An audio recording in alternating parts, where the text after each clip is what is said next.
Quick interruption because this fixes all content creator problems. If you're consistently adjusting your camera, losing framing when you move, or re-recording content because you drifted out of the shot, that is a waste of time and engagement. I started using the OBS Bot mini camera and it eliminated all of that. It uses AI auto tracking to follow you in real time, keeps you perfectly framed, and delivers clean, professional video without extra gear or full studio setup. Whether you're streaming, podcasting, or on client calls, this makes you look locked in and polished automatically. Stop fighting your camera and focus on your message. I dropped the affiliate link in the description. If you're serious about content, this is an easy upgrade.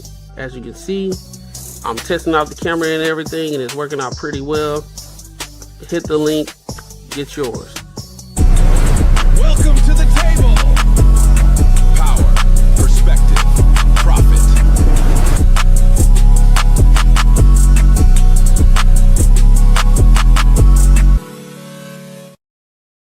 What up, what up, what up? Welcome to another show, one of the dopest shows on YouTube where we talk about everything under the sun as long as we get back to the money. Real conversations, real solutions. I'm your host, Courtney, and I got my co-host with me, Marcus, Courtney, and Macaroni. Tony, what's the word? What's the word? Yo, what's up, players? Shaking back from Vegas, dog.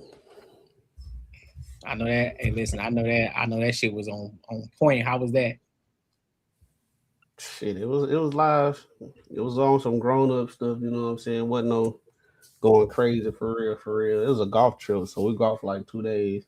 Not straight, but we had tee times on 2 days. And then we just did some grown shit, ate, did some other stuff. But it was hot as hell though. I'm telling you, brother, that I'm telling you. But it didn't make no sense, bro. It was like it's like when people say it's hot as hell, it was like that for real, boy. And it's way hotter here. Dry heat too. It's just like it was like a demon standing by you the whole trip. Said a demon. fresh out of hell, just standing right by you. Straight demon. Yeah. I've been trying to tell you, bro. It's scorching out here during this time, but hey, it be what it is. You know what I'm saying? It be what it is. Yeah. But listen, man, before we get started in these topics, man, make sure y'all like, comment, and subscribe for the algorithm, and make sure y'all hit the bell notification so that way you won't miss any other of our live streams, uploaded videos, or anything that we post up. All right, make sure you are in the loop. Now, I want to go ahead and get started in this first main topic of today, bro. So, I want to talk about Forbes really quick because most people believe that the podcasting market is saturated, right? Everybody believes that the market is saturated. Now, Forbes has come out with the top 10 richest podcasters of 2026. So we're going to dive into that, and then we're going to give our thoughts, and then we're going to give our opinions. So with that being said, let's go ahead and rock out, family. Let's do that one. There we go.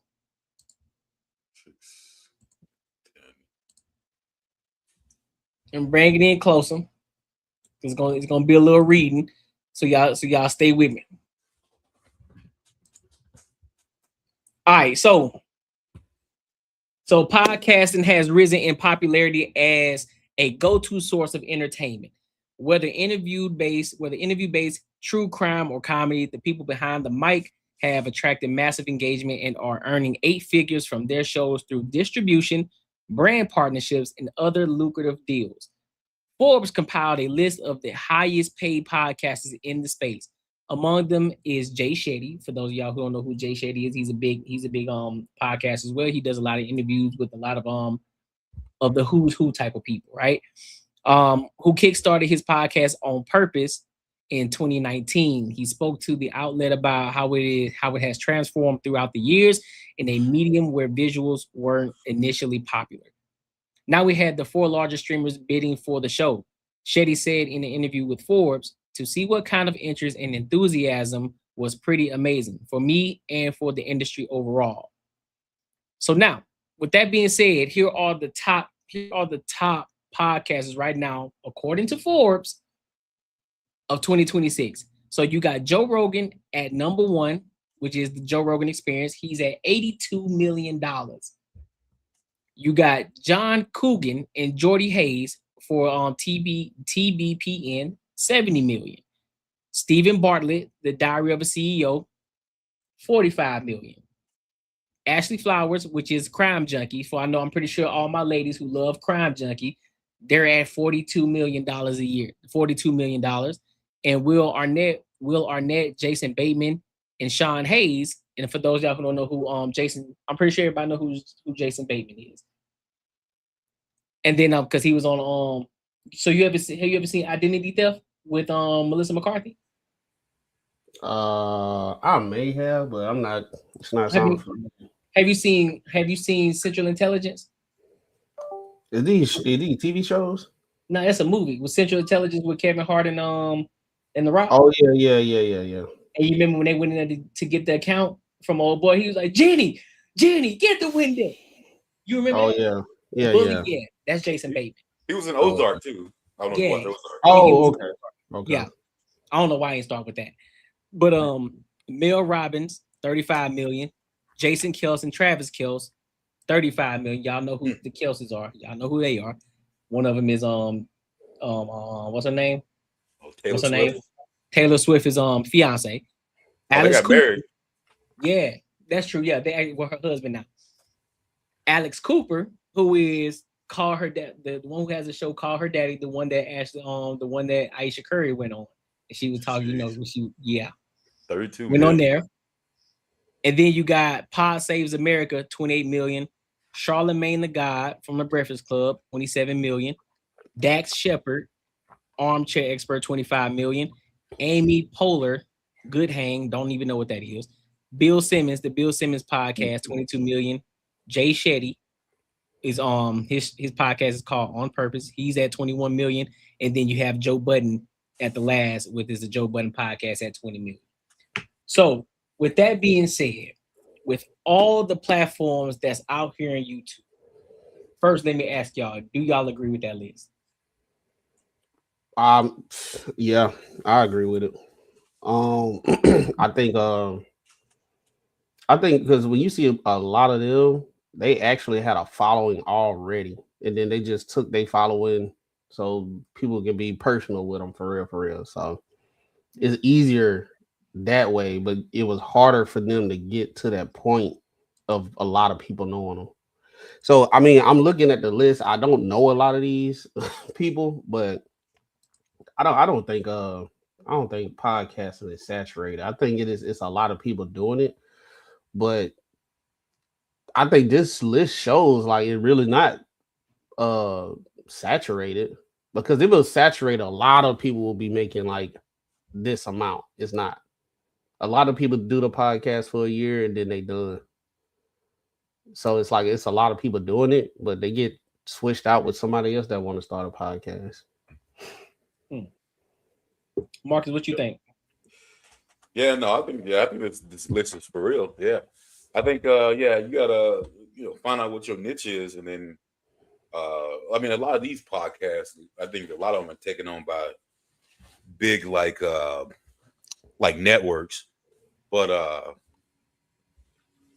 yeah, I mean obviously shit. Just hearing what's his name says.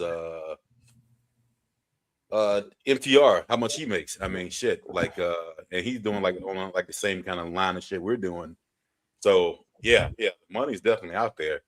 I mean, it's good that it is like out there now, because we didn't have this sort of opportunity, I would say, 15, 20 years ago.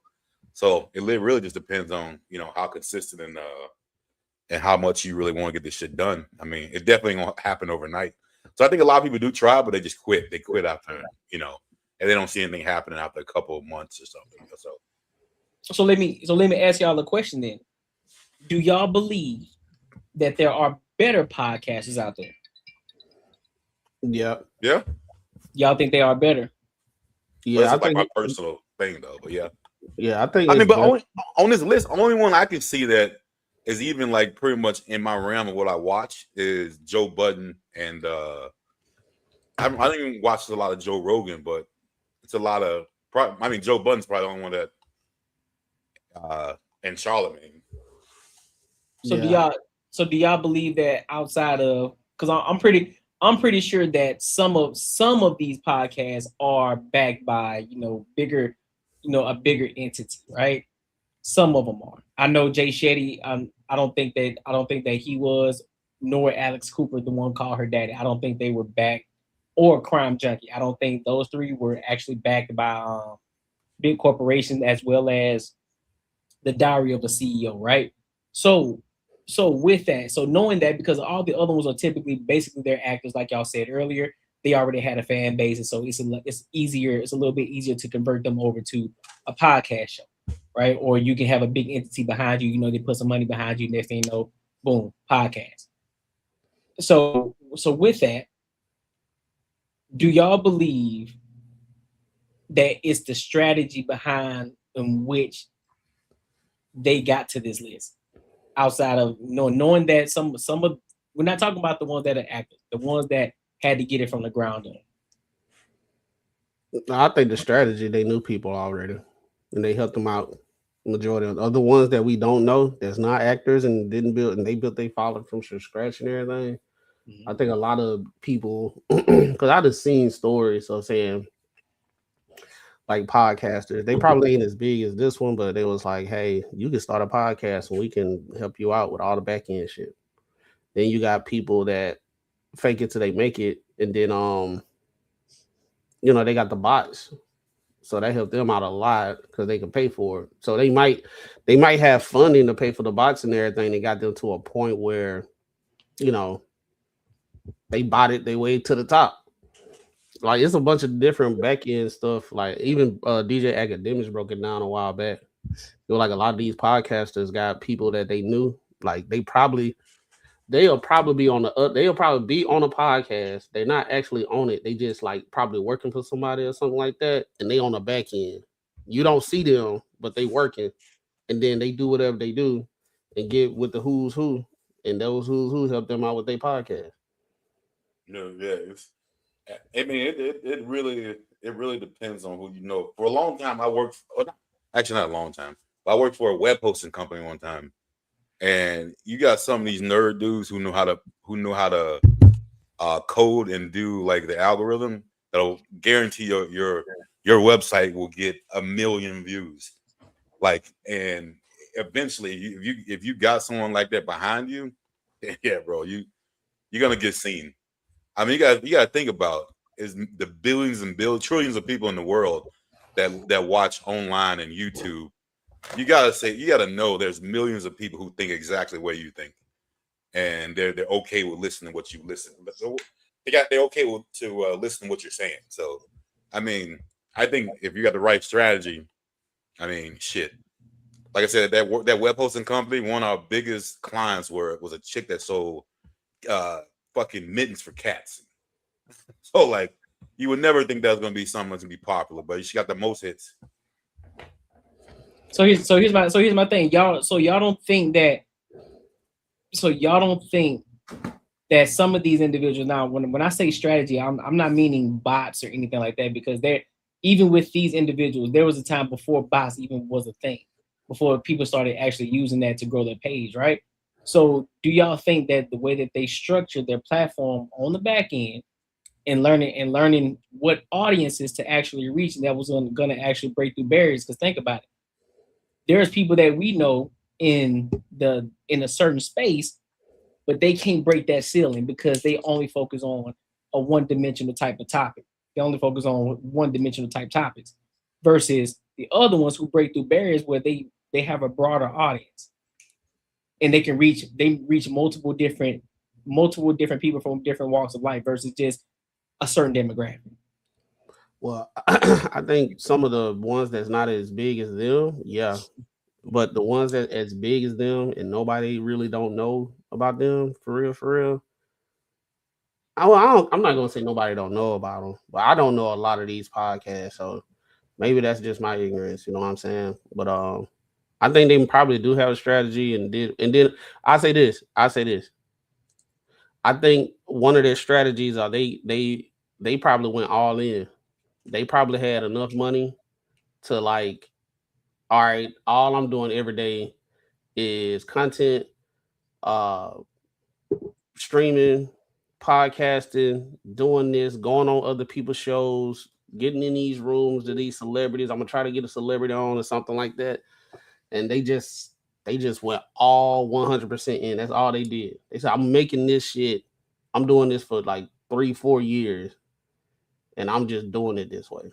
Because a prime example, Pearl.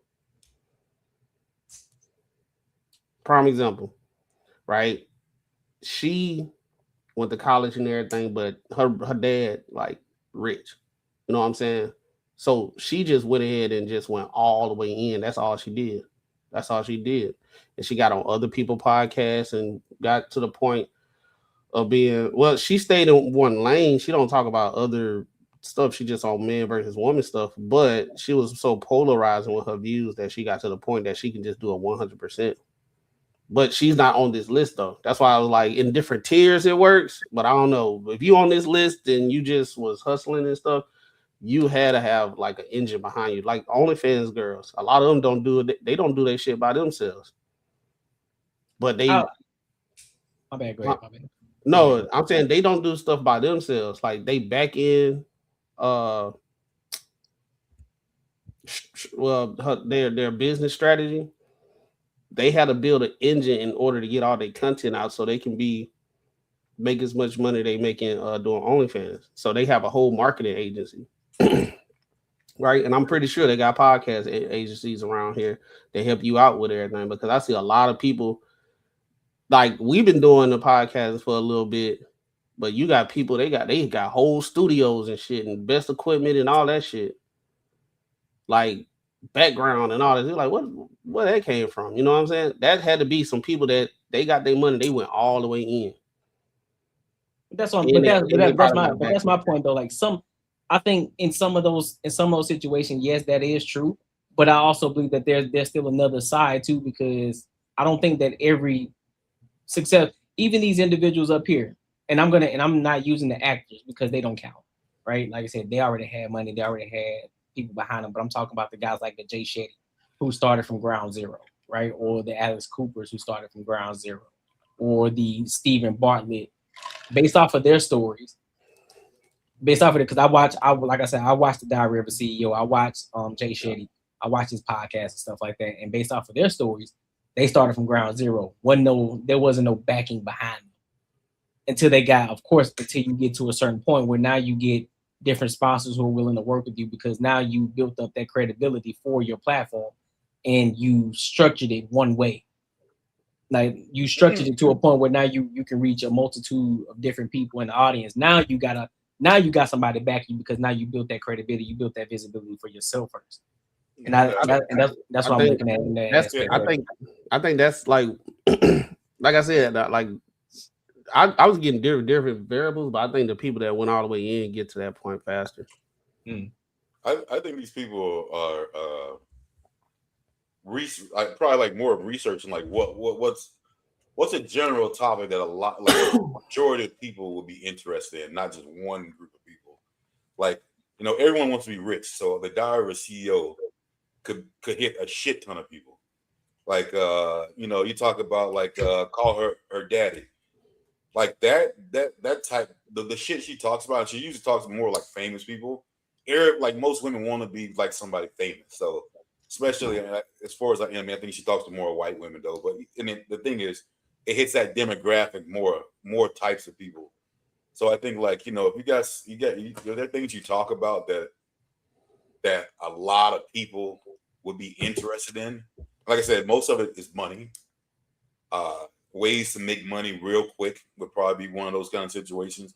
And you really have good content. I think you won't even need all the professional stuff. I think eventually that will just take off. I'll give you an example of somebody that I would say that in the next couple of years she's going to be huge, and she's small. I think me and her pretty much neck and neck when we talk about subscribers, and that's Talk Less Show. Talk Less Show. We actually did a reaction to her. She was the Russian chick. She was the Russian chick that was on Paul Pierce and the tall chick. Yeah, and I think what she got going on right now in a couple of years because of what she's doing and how she's framing it. You know, of course she's in different rooms, different spaces.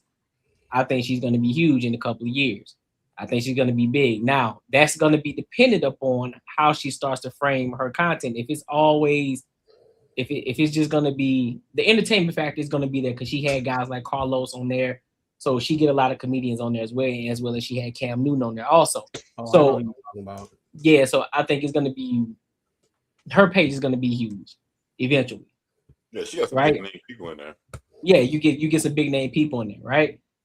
But again, it's all, I think, outside of people who have the money to actually fund, you know, like the studios and all that, people who are building from ground zero, I think it's all about how you structure your platform to gauge, because again, YouTube sends, you have to signal YouTube to push out your content to certain people to see it. I think that's why like kind of like in y'all content, right? Y'all don't know who Jay Shetty or some of these individuals are. It's just because it's not in your algorithm, right? It's not pushing it towards your type of content and what you watch. And so that's how I was able to find these people, because I watch them. I think another thing is, you know, I think it's like the 4 quadrants of making money. Mm-hmm. Like the topics, one is financial, the other one is relationships, the other one is health. Mm-hmm. I forgot what the last one was, but if you somebody that's hitting all those quadrants, you can get to a more broader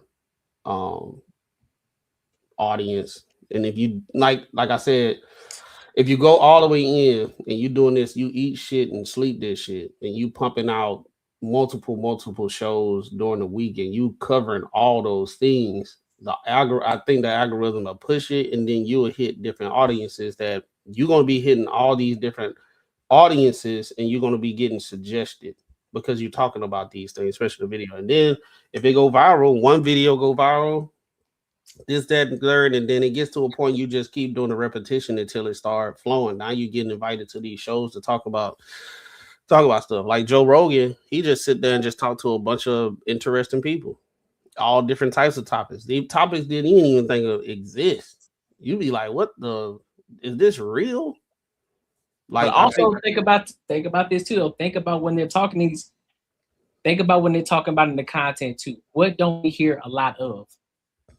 Yeah, like I think somebody Foucault said the nerd community. Like that's really because the nerd, I put like this, the nerd community. I'm in it. Like I'm not full fledged. You never go full, full fledged. I can't say the word, but I got that off of Tropic Thunder. But like the more you get into the nerd type stuff, it's really not nerd. It's just interesting stuff, and people like hearing stuff. Like I heard a video. They were saying that I think in Antarctica somewhere, like, because the ice capsules are melting, they done found 2 big old statues, and they're huge. And like, if you don't really know about it, you're like, okay, what does that mean? Now you're going through, you have those TikToks that's going down the rabbit hole of it. And then Joe Rogan talking about it, and then boom, boom, boom. So that's what I said, bro. You got millions of people out there that think like you. So if you got shit up that, like I said, you can make shit work as long as you're really into it and you putting out good content. It'll work. I'm surprised Petra back. What's his name? Petra Bet David. I'm surprised he's not on this list. Oh, I know why. It's a lot of one of the reasons, because some of the stuff that he have on is a little bit controversial at times too. He lean a little right, so I get it. So we already know. So hey, that's a factor too, right there. Yeah, when you start leaning, when you start getting into politics and you start to get in, different propagandas, then that becomes an issue too. because I can definitely say a lot of these situations here. I mean, a lot of these podcasts are here. They don't necessarily get into it. The only one that I can probably say really gets into it would probably be Joe Rogan and Charlamagne. Yeah, but you already know if you lean towards the left, it's all good. So Charlamagne can say the most pandering thing ever. He probably don't even believe it, but he already knows it's gonna get the clicks and all that stuff. So, but it's entertaining too, though. That's another factor. When you think about Patrick Bet-David, let's be real, it's not necessarily entertaining when you go look at Patrick Bet-David. It's seriousness. It's just we want to get information. It's not really what we're talking about. It's not really entertaining or funny. And so I think that's. Go ahead, my bad. Go ahead. No. I was just about to say real quick, but there's a lot of motherfuckers out here who like shit, who think his shit is good. They don't really like entertaining and funny. That's true. That's fair. So it's like I said, shit, bro. Like, yeah, just because we don't find it funny or whatever or entertaining, there's a ton of people who do. It's kind of like these, like back in the day, getting your own daytime talk show was like the thing. I mean, that was for people of the higher echelon, but ain't nobody knew who the hell Ricki Lake was back then. But she got a show. It started going. She had the engine behind it. And now everybody knew Jenny Jones, Ricki Lake, all these different shows. So it would be considered that was what's the word? The topic, what we talking about? What's the word? Overpopulated or whatever, because we had oversaturated. It was a whole bunch of daytime talk shows. Yeah. But yeah. I mean, long as you stay consistent and everything, but I think all these variables goes into it. Everything that we talk about goes into everything. It just depends on who it is and the situation. Sometimes people just lucky, bro. I ain't gonna lie. Sometimes that shit is true. I mean, you got to do the work and everything, but sometimes people just lucky. But Stephen A. Smith, he more entertaining than some of these people I've seen, but we already know the reason why. You know. Well, yeah. Well, Stephen A. He just starting to build his platform up. He wasn't doing it from ground. Well, he's doing it from ground zero now, but we know Stephen A. had backing first because he was always on ESPN.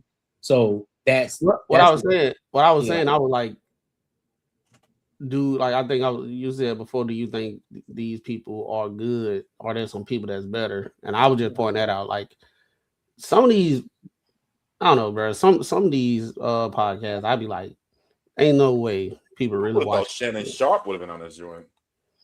Well, he had the debacle. Yeah, he had that situation. That hurt. And the pivot too. I thought the pivot probably. The pivot is good too, but again, they're real leaning about a lot of things. Ryan Clark is very vocal about a lot of things, and it's sometimes it can. I think there's nothing wrong with being vocal, but when you do it too much, it becomes a situation like, all right, bro, you doing a little bit too much right now. It's a point where you give your opinion from time to time, but if you're constantly doing it, then it becomes the issue. Then people look at you as a liability. Like and that's the thing. Roland Martin, like he been grifting for a long time, bro, and he's been doing the same thing, bro. He still can't get that iPad to work.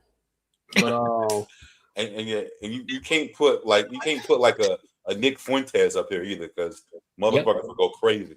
Oh yeah, so it's like I think building a platform is oversaturated. The talent to do it nowhere near oversaturated.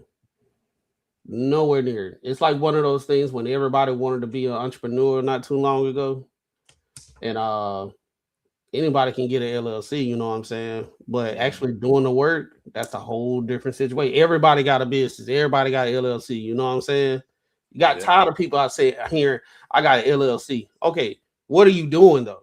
So now it's like one of the same thing. Yeah, I got a podcast. Oh, what y'all talk about? Oh, we talk about everything. And then you go watch their podcast, and it's like y'all, like, you know, they was like they need to make microphones a little more expensive. Yeah. That's what I'm talking. You go hear their podcast, you be like, what school did you go to? Like, did you like what's your IQ? What's your reading level? It's like you can tell when somebody is not that educated on topics. right? They could be hood educated or whatever, but when you actually having a conversation with somebody, you be like, you don't know that much, do it. Bro, I Right. ran across one of those one time. Exactly what you're talking about. Like, how the fuck did this dude get any airtime? And I look at their followers, they had like 90,000 followers. I was like, You be like, what? fuck? That's the thing. But that's the thing. What we said though, even though they may not be entertainment, they have the structure on the back end figured out. So you can be trash as an entertainer, but again, just like y'all said, there are some people who rock with it though, right? We may not agree with it, but they have the structure behind it, and they figured it to be 110% honest and fair. If you are able to be balanced, have some sort of entertainment going on, and not try to be far leaning, you can have a conversation about a multitude of topics, but you still have that structure and framework to where it's like, hey, listen, if we talk about this topic, can we also reach this audience over here too? Can we tap into them too? Not just this one area right here. If you're able to do that, I think that you can easily be a lot bigger than a lot of these different podcasts, because I think some of them are going to cap. Some of them are going to cap because they continuously keep talking about the same exact thing. And there's nothing wrong with it, but I'll give you an example. There are some podcasts right now, they would look at it, they would go and they would title their entire platform, they'll title a thumbnail or something, or a title a video. They'll say, well, Black X, Y, and Z, this, that, and the third. So because you put Black in it, you automatically telling YouTube that you want just this normal, you just want this demographic of people to watch your content. Versus if you make the content, if you make the title and your thumbnail a little bit more broader, guess what? And you make it a little bit more cultural in regards to what's going on in American culture instead of hip hop culture. Now you're talking about pop culture. Now you're talking about everybody. Now you can bring everybody into the conversation instead of just one dynamic. And I think that's what a lot of people are doing. They aren't centering towards, okay, well, let's talk about white America, or let's talk about Black America, let's talk about Mexican America, nothing like that. They're not centering it to that one specific group. They're talking to everybody. And I think the more that people do that, and you start to speak from a place of, I guess, for the lack of a better term, broadness, then I guess you can reach a bigger audience.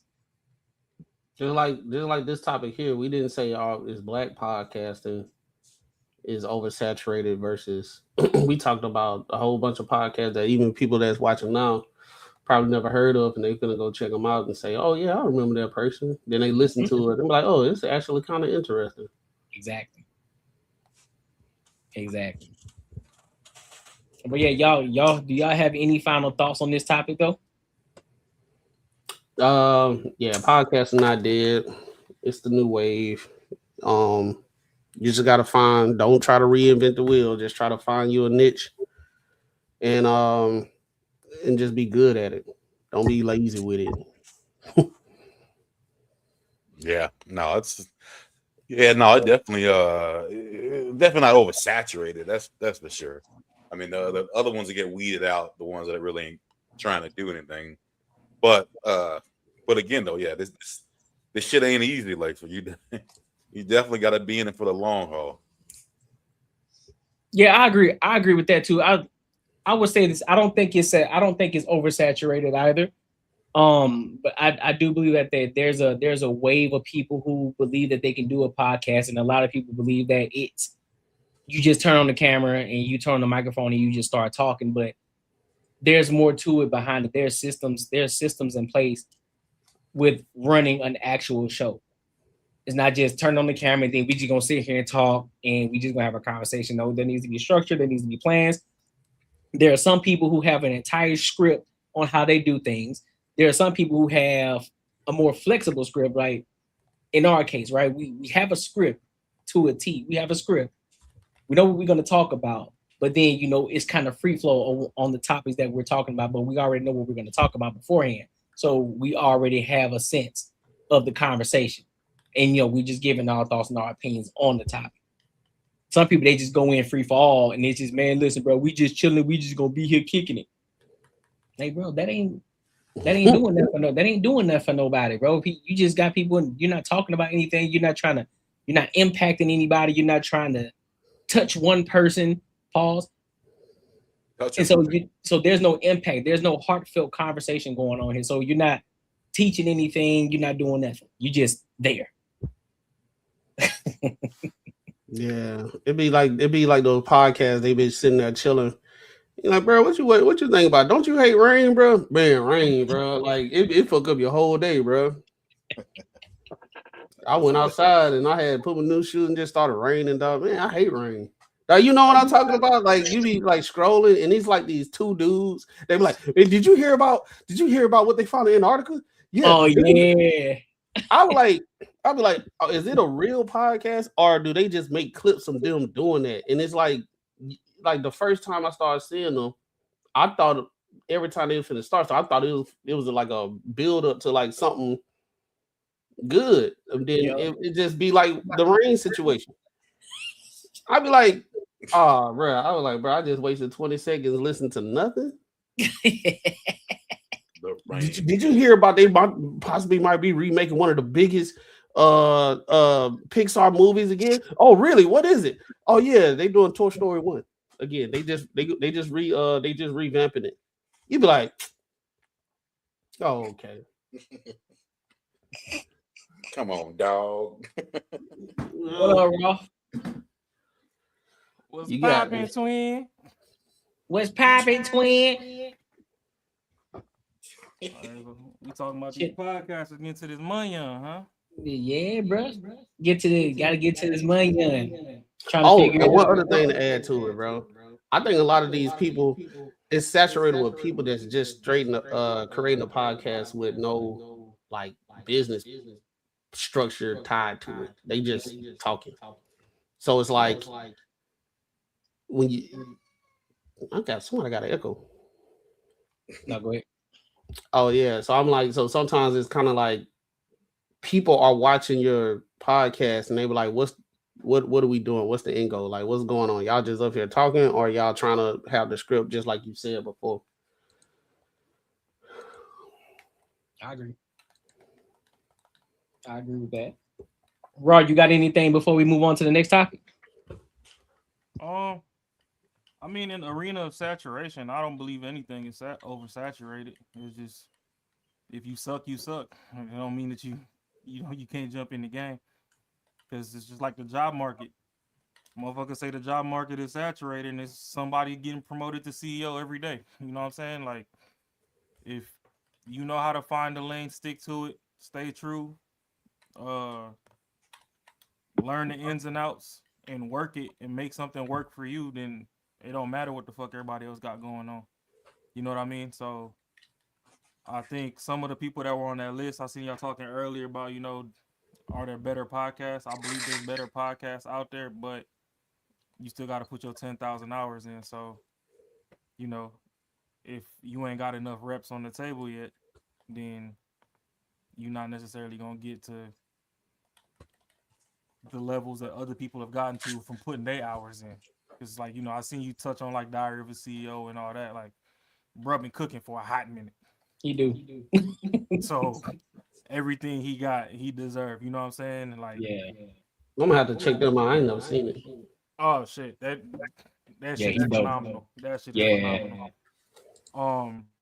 It's just like, Kevin Samuels. I'm not gonna say he wasted time talking to men, but he spent a substantial amount of time online talking to men. Let's face it, niggas is hard-headed. Most people got to go hit their head on a rock and bleed and put a bandage on before they learn. He started talking to the women. Women was getting overly emotional. He blew up, quote unquote, overnight to people that, wasn't tapped in. So, the lanes are there. There's not the saturation. It's a fallacy.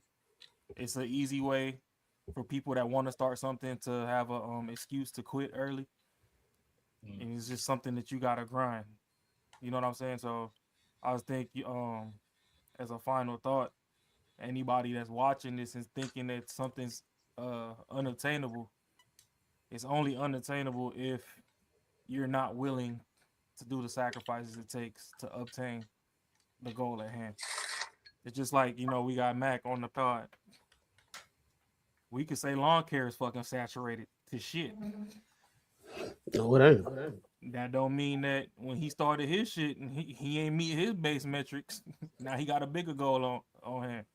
You know what I'm saying? So, no, I'm just saying from the outside looking in, especially pre-Trump, a lot of people are ignorant and they'll be like, oh, all the Hispanics, they do all the lawn care. It's oversaturated. You're black. You can't get in there and do that. Okay, well, there's this thing called government contracts, and they have a minority file to where they allocate money aside for different minorities to go get a bag. Yep. You can go pick up some government contracts, but if you want to stay on the outside looking in and say it's oversaturated, you don't want to jump in the game. If you never get your feet wet, you can't drown. So sometimes you got to jump in and just learn how to swim. You know what I'm saying? So that's just that.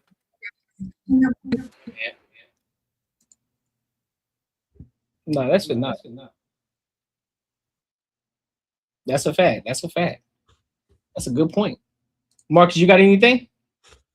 No, man, I think y'all hit everything on there. Yeah, like we said before, yeah, it's not oversaturated. I think, yeah, if you like really into this, then yeah, take your shot, bro. But again, it ain't gonna be easy.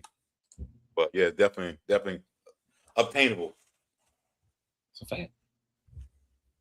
You gotta listen. You just gotta last longer. You just gotta last longer than everybody else for the most part. But along with lasting longer, you also have to continue to keep tailoring. You have to continue to keep fine-tuning your work and your craft. You can't stay the same. See, here you go. You can't. You gotta fine-tune it, man. You gotta just make sure that you're constantly building and perfecting the craft overall, because it's not just cutting on the camera. It's not just turning on the mic. It's about all of the work behind the scenes that people don't see. When you're structuring your platform a certain way, trust me, that matters more than you just turning on the camera. I promise you, because that's why I asked the question earlier.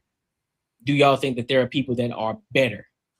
Yep, there are some people that are better content creators. However, they don't understand the business aspect of it. They don't understand the systems that are in place behind the scenes.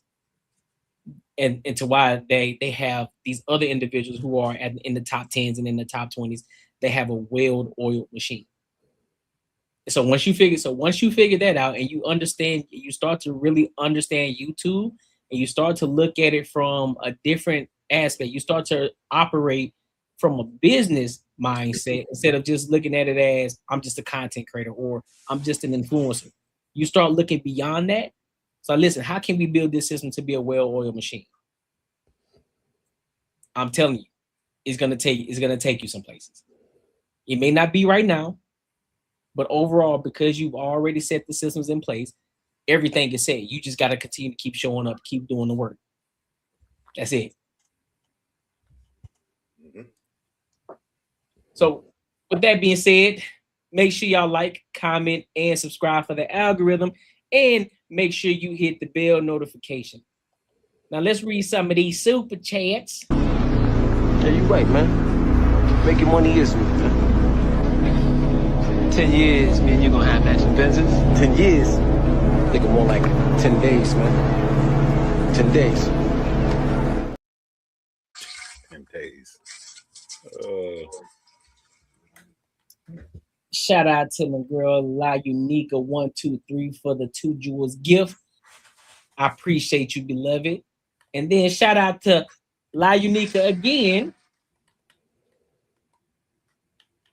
for the golden coin. I appreciate you, love. Appreciate you showing love and showing love to the platform.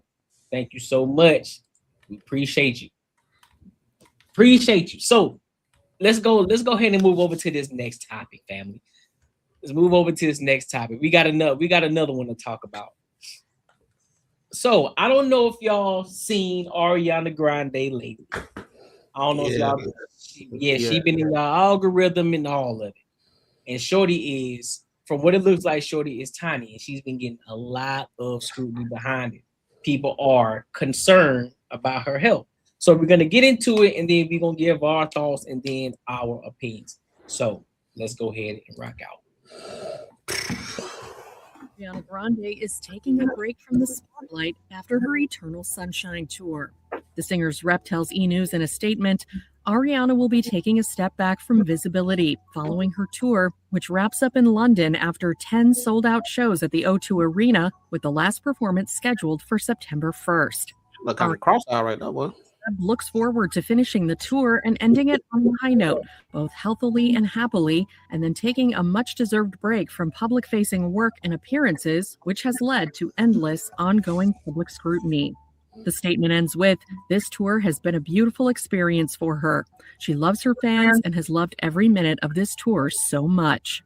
2 days before news broke of the 33-year-old's upcoming break from the spotlight, Ariana released her 8th studio album, Pedal, along with the music video for her single of the same name. While Grande's appearance in the music video further fueled ongoing concerns about her well-being, a source close to the singer tells E! News that her album is a fight song, an anthem about the love-hate relationship with the public and their toxicity. The Insider also tells E! News the Wicked star performs a very physical show, noting that there is a lot of athleticism involved, adding she performs healthily and successfully at a very high level night after night.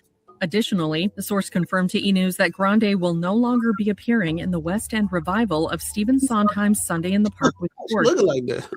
in which she would have reunited with her Wicked co-star Jonathan Bailey, though the Insider says the singer cannot wait to support the brilliant team bringing this project to life. In addition, the Insider shuts down any speculation that Grande, who recently rekindled her romance with Ricky Alvarez following her breakup with Ethan Slater earlier this year, addresses her love life in her new music, declaring, "This album is not about any romantic partner or breakup in that way." So what do y'all? So I want. What are y'all thoughts about? What are y'all thoughts about this? What do you think? Because we don't know behind the scenes, right? So we already know it's gonna be speculation. But what do y'all think is the reason she is that small, or do you believe that because she's already 5 feet tall, that's natural for her? Nah, bro, it wasn't natural when she was. She weighed more, but not in a bad way. When she was on that show back in the day, I think was it Disney? Yeah. Cat? Yeah, she still had healthy weight then, but I just think whatever she got going on, stress, I don't know. It could just be people just over. She probably wanted to be that skinny, and people always think something wrong. You know, in the black community, you lose weight, they always say something wrong. You know what I'm saying? What's you good? You okay? I'm like, yeah, I'm good. I just, I kind of cut back on the drinking, and I've been working out and stuff. Oh, I was finna say, man, I thought we were about to lose it. Too many of us dying early these days. We about to lose you. Thought we were about to lose you, bro. Nah, bro. I think if they saying she performing well and everything, I mean, like if she wasn't performing well, then I think we should be like worried. Like fans should be worried if they care. But if she performing well, she dancing and she ain't missing a beat and she's still singing well. I mean, the relationship she got with that Wicked lady that was the witch, that is kind of weird from what I've seen. I just seen some clips. I was like, something wrong with her. Like, there's no reason why should be that overprotective over somebody that you met on a set. Yeah, she wild. Yeah, she was wilding. Like, she acting like old buddy. He just wanted he just wanted like autographs, and she acted like dudes finna try to snatch her up and take her. You think she using drugs real life, PJ? I don't think she using drugs, bro. I'm gonna be honest with you. I don't, because she lost. I think her true love was Mac Miller, and I think because after that, I don't think it's the drugs issue, bro. I just think that it's because she's performing at a high rate. So they're saying night after night, right? Night after night, and a lot of these artists they take their work and their craft really serious. I'm pretty sure they got her on the streamless diet, and she's not just standing on at a mic and just singing. She moving around a lot. She got a lot of things going on. Nah, she been kind of like this. She been getting like this skinny for like a couple years now, though. It ain't just a tour. Like she been getting like people will started ask questions like a year or two ago. Yeah. About a year or two ago, for real? Yeah, like she been getting like this for a minute, bro. Like everybody was kind of like, from my understanding, they're like, what the hell going on with her? She getting skinny, and I think it really started right you might bring up a good part with the point with the Mac Miller situation, but after the Wicked movie, that's when it started for everybody. Like, was like, this getting weird. Like, it's not even like about the weight. It's like the weirdness, like her facial expression. She was looking like she didn't want to be at places, and she was forced to be there. Like, the old girl, the Wicked co-star was talking for her. Like every time they was asking Ariana Grande a question, Ariana Grande would be about to talk, and the crazy co-star started going like talking for her and stuff, and then her face was looking uncomfortable.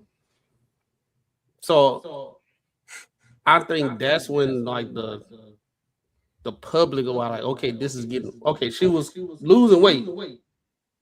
Maybe she just want to do it. But then when that happened, that's when people are like, okay, this is getting weird.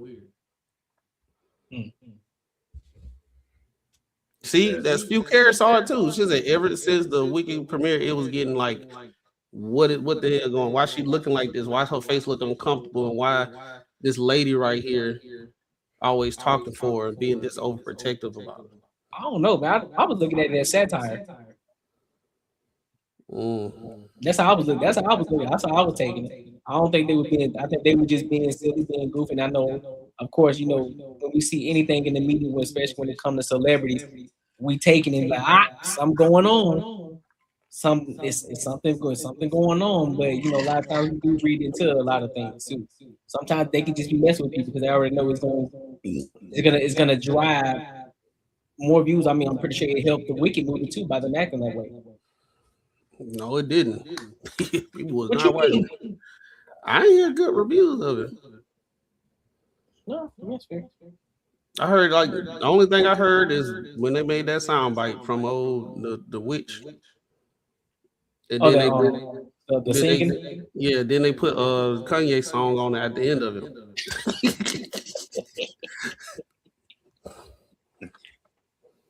I was like, dang. Yeah. I don't know. Man. I'm saying she got enough money, bro. She can take a little time off, figure it out, and come back, and then she'll be cool.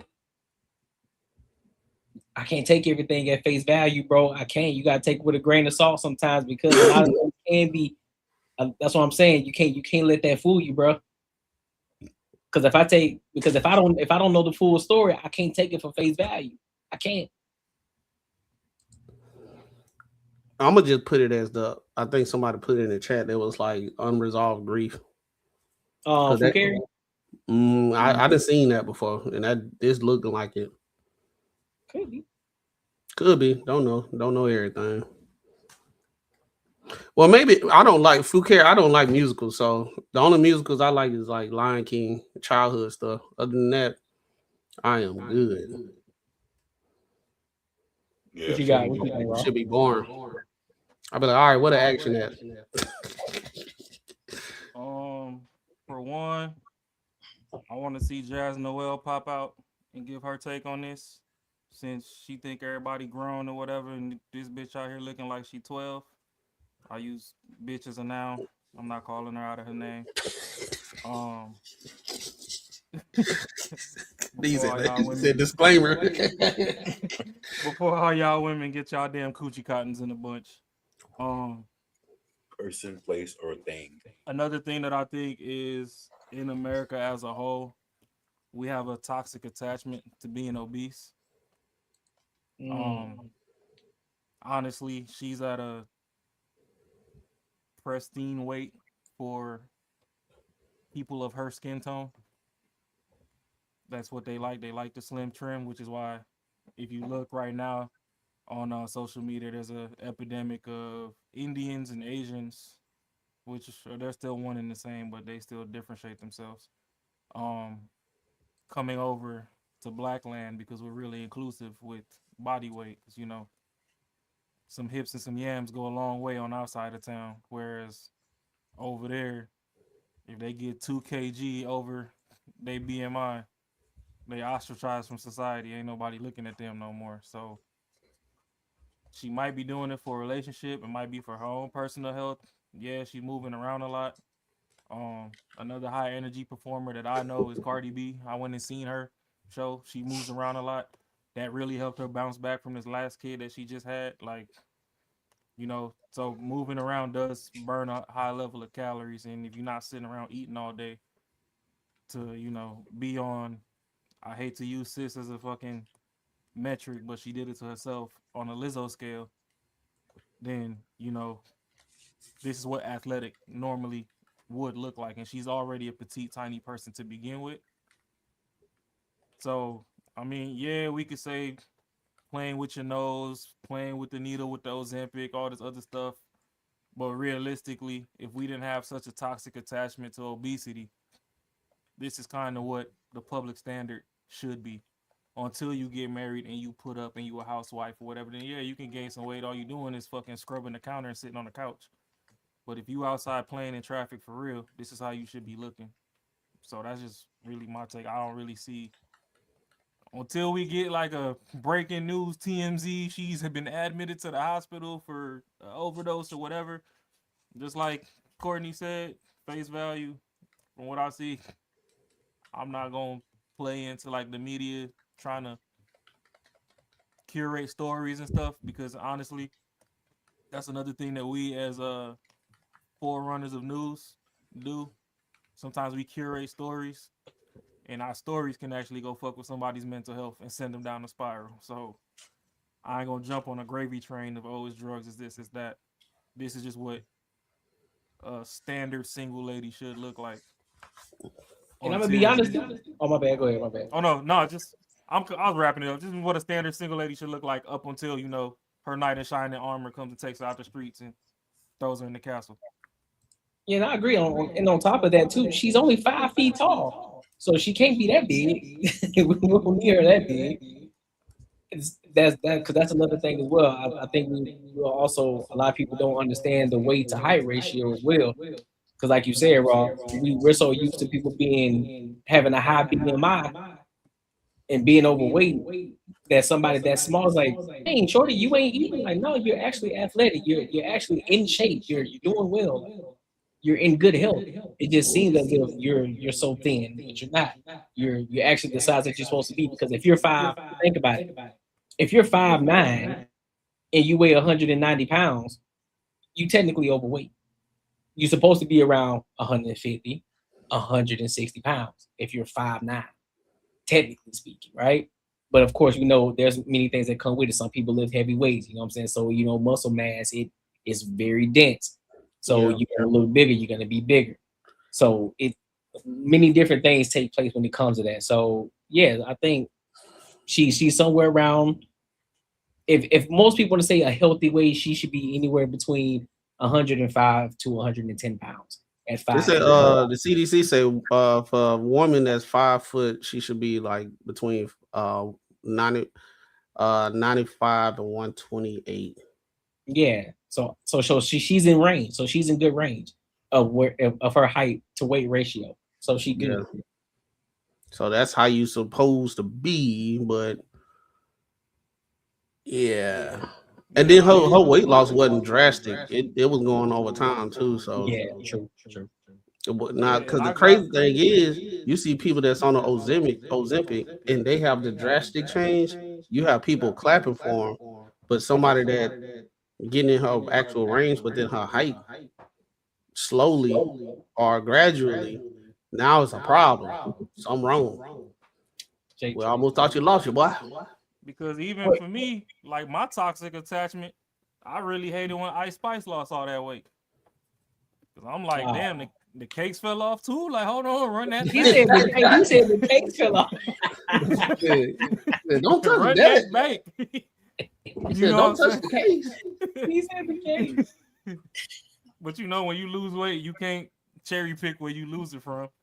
But that's just a healthy weight. Like I had a lot of homegirls that's between 4'8" and like 5'1", and they all fall between around this range from like 90 to like 135.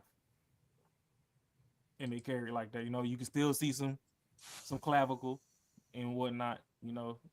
All the features ain't just hidden. They might lift something. You might see a little muscle striation or something. Then you come over to the sisterhood, and we got this toxic attachment to being thick, and it's like, mama, you was thick 2 summers ago. Now you fat. It's just the way that you carry it, the way that it sit on your frame. We gonna let you slide, but realistically, 2 summers ago you had it in the bag. Now you need to pack this shit up. But now you gotta rock with you. That's the thing though, real life PJ though. That's the thing though. We're so used to being obese in life to where you think that you skinny at 180, but if you take those years back, if you say you in 1930, fam, you in good shape. They'll call you at 199. They'll call you fat back then. Think about Charles Barkley. Charles Barkley was considered fat back then, but in today's society, Charles Barkley back then would be considered skinny or in shape right now. That's the difference. But you saying 6 foot 180 is crazy? I mean, wasn't that like Michael Jordan and them when they first got in? Roughly, yeah. Until he started putting on, until he started lifting. Yeah, they was right around there. I mean, ain't nothing wrong with it. Yeah. Look like what's that one show?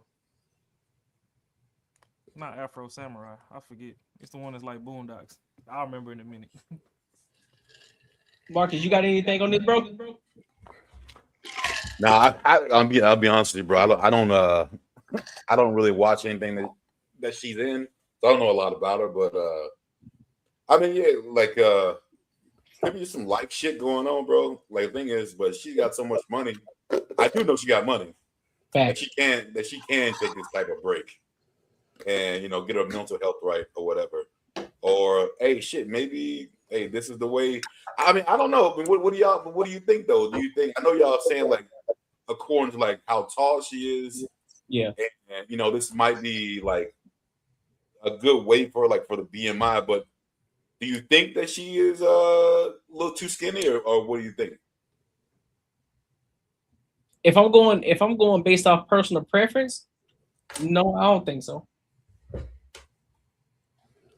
To me, I thought something was wrong, but after I saw like what the average should be, then I'm like, cool. But I just be looking at how she be like looking worried all the time. That she didn't look like that like before.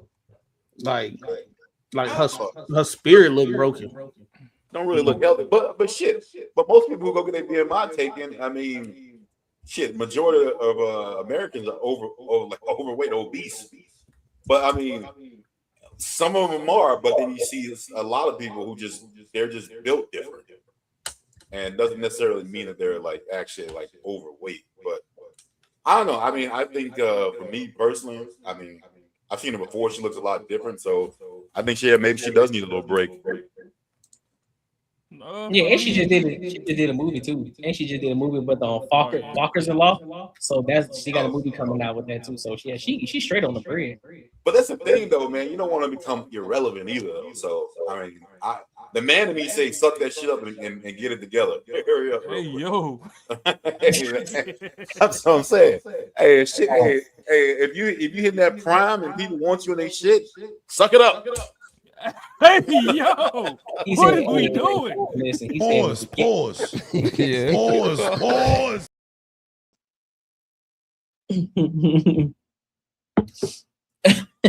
No, what you was gonna say, Raw? I was gonna say, like, in this freeze frame right here, like she do look like a little bobblehead, so it'll probably scare me. But honestly, in all reality, if I seen, I'll date her at this weight. I'll smash whatever the fuck you want to do. I mean, I know women hate the fact that we just smash, but hey, some of y'all don't really make it out the smash zone. Sometimes your personality don't match to make it go the distance. But the only thing is, another problem too with her being 5 foot, me being over 6 and a bit stocky, the public perception, you get somebody like a Jazz Noel see me on the street, she gonna think I done kidnapped somebody's kid. So now there's that too. So sometimes males are also bullied into getting with the bigger, heftier bitch because like, you pull out with the skinny mini. She look like a Pez dispenser. That's crazy. That's crazy. you pull out with the skinny mini and they over here acting like, you know, oh my God, is that your kid? Like, no, chill out. That's my girl. What is wrong with you? Like, You know what I mean? So, but yeah, that's fair. Cause shit, I like Coyle Ray until she went with Justin LeBoy, and I'm like, shit, she cut off.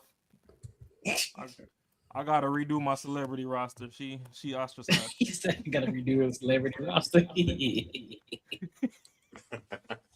That's a great one. That's gonna be a great segue though. But make sure y'all like, comment, and subscribe for the algorithm, and make sure y'all hit the bell notification. All right, so this next topic, bro. So 2026 has been the year of allegations, people coming out the woodwork years later saying people did things. Now, I want to go ahead and put it out here now before I play it, before we bring this video up. We got to be careful on the lingo and how we use certain words, because what we're about to talk about can be a little, I would say, triggering in a sense. It can be a little triggering in a sense. So, gotta be careful on the lingo, because we don't want YouTube messing with our stuff, right? We don't want them messing with the bread. So, with that being said, we're gonna talk about Jared Leto. So apparently, this happened years ago. Apparently, an accusation came up. Shorty said that that he S8'd her years ago. Jared Leto is 54 years old. So apparently at this time he was 30-something years old, and the shorty was believed to be between 16 and 18 years old. So we're gonna play this video, and then we're gonna give our thoughts, and we're gonna give our opinions.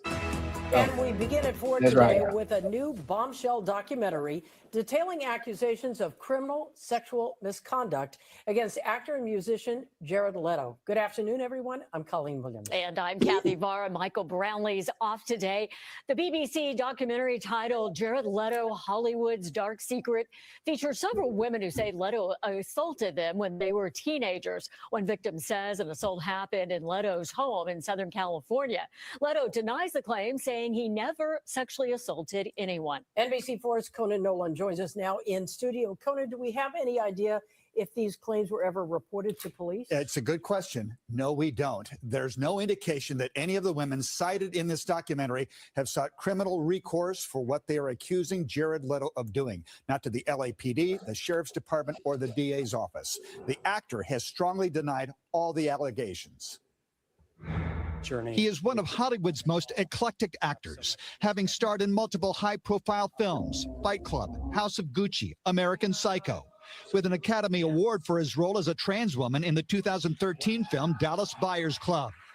He's also behind the Burbank-based Hive Media Group, a social media marketing agency, and is the frontman for the chart-topping rock band 30 Seconds to Mars, which he once promoted by scaling, with permission, the Empire State Building. I saw my mother in the window of the 80th floor, and that was a nice surprise. But now 54-year-old Jared Leto's image is in crisis. I don't even know how to say this part, but he grabbed my hand and he, I guess, started like touching himself with my hand. A new documentary from the BBC released today cites 4 women who accused Leto of sexual misconduct when he was an adult and they were teenagers. In the documentary titled Jared Leto, Hollywood's Dark Secret, one of the women says she was 17 when she was sexually assaulted, while another accused Leto of statutory rape when she was also 17. One woman says she was 19 when Leto threatened her with sexual assault. Another says she was 16 when Leto propositioned her. I had mentioned to him that my dad was in law enforcement, that I knew with certainty that here in California, the age of consent is 18. He just kind of shrugged it off like it wasn't a huge concern for him. The actor has strongly denied the accusations. In a statement writing, "I have never sexually assaulted anyone in my entire life. These claims are absolutely and categorically false."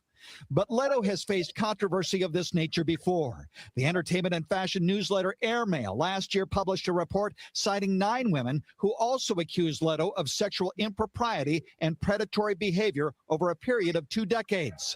Leto also forcefully denied the allegations. So again, the BBC says it has corroborated a number of the women's accounts with friends and family who were told about the encounters with Leto at the time. The outlet also says it has seen pictures and messages that support the women's allegations. But back to what you had asked, Colleen, we have no indication any of them have gone to police. All right, Conan, we're going to bring in senior Hollywood reporter for NBC News Digital. Rebecca Keegan is with us right now. Thank you for joining us. Do we have any idea how far back these accusations go? And is it possible that people who worked with him didn't know anything about this? Well, the allegations in this new BBC documentary go back as far as 2002, and they are as recent as 2016. This is a story that has been sort of percolating for a while. The BBC documentary is obviously new. There was a story in the newsletter Airmail last summer, which detailed some similar allegations. There was also a prominent LA DJ who shared some of these allegations on her Instagram account. So there's been a little bit of this percolating out over the last year or so. And Jared Leto is a name that everybody knows. He's been around. All right. So from what we heard, what are y'all thoughts on this situation? Seem kind of fishy. I think we didn't got to the point where people are being careful with just believing the situation right off the rip, because we didn't see this so many times. It's like out of nowhere, all of them come at the same time and say that they got SA like at the same time. And then the other girl said, well, I told her my dad was law enforcement. Why the hell you gonna say that and you ain't gonna go tell your dad? Exactly. Like that makes no damn sense. Like, oh, he just brushed it off like he didn't care. It don't matter if he didn't care or not. If he did that, why didn't you go tell your dad? And then just brushing it off. Like, what if it happened for real? What are you doing kicking it with him? And you know that this dude is older. Why are you even kicking it with him? And y'all had the conversation. Well, you know, my dad, he in law enforcement. If you want to do this, you might get in trouble. And he just brushed it off and just continued to do it. And you didn't go tell. That means you know it's wrong. Like, yeah. So that's what I'm saying. It'd be like we don't even know if this happened for real. But it'd be that stuff that we be talking about before that you got to think about. Like, all these women back in the day, if it happened for real, they cool with it. They know they doing wrong. They doing it because can't nobody tell them nothing. And then they get older and they want to jump on the bandwagon of that. They didn't got SA. Yeah. Right now, you know, stuff still, more information got to come out and everything. I just say for right now, I don't believe it. And none of them went to the police.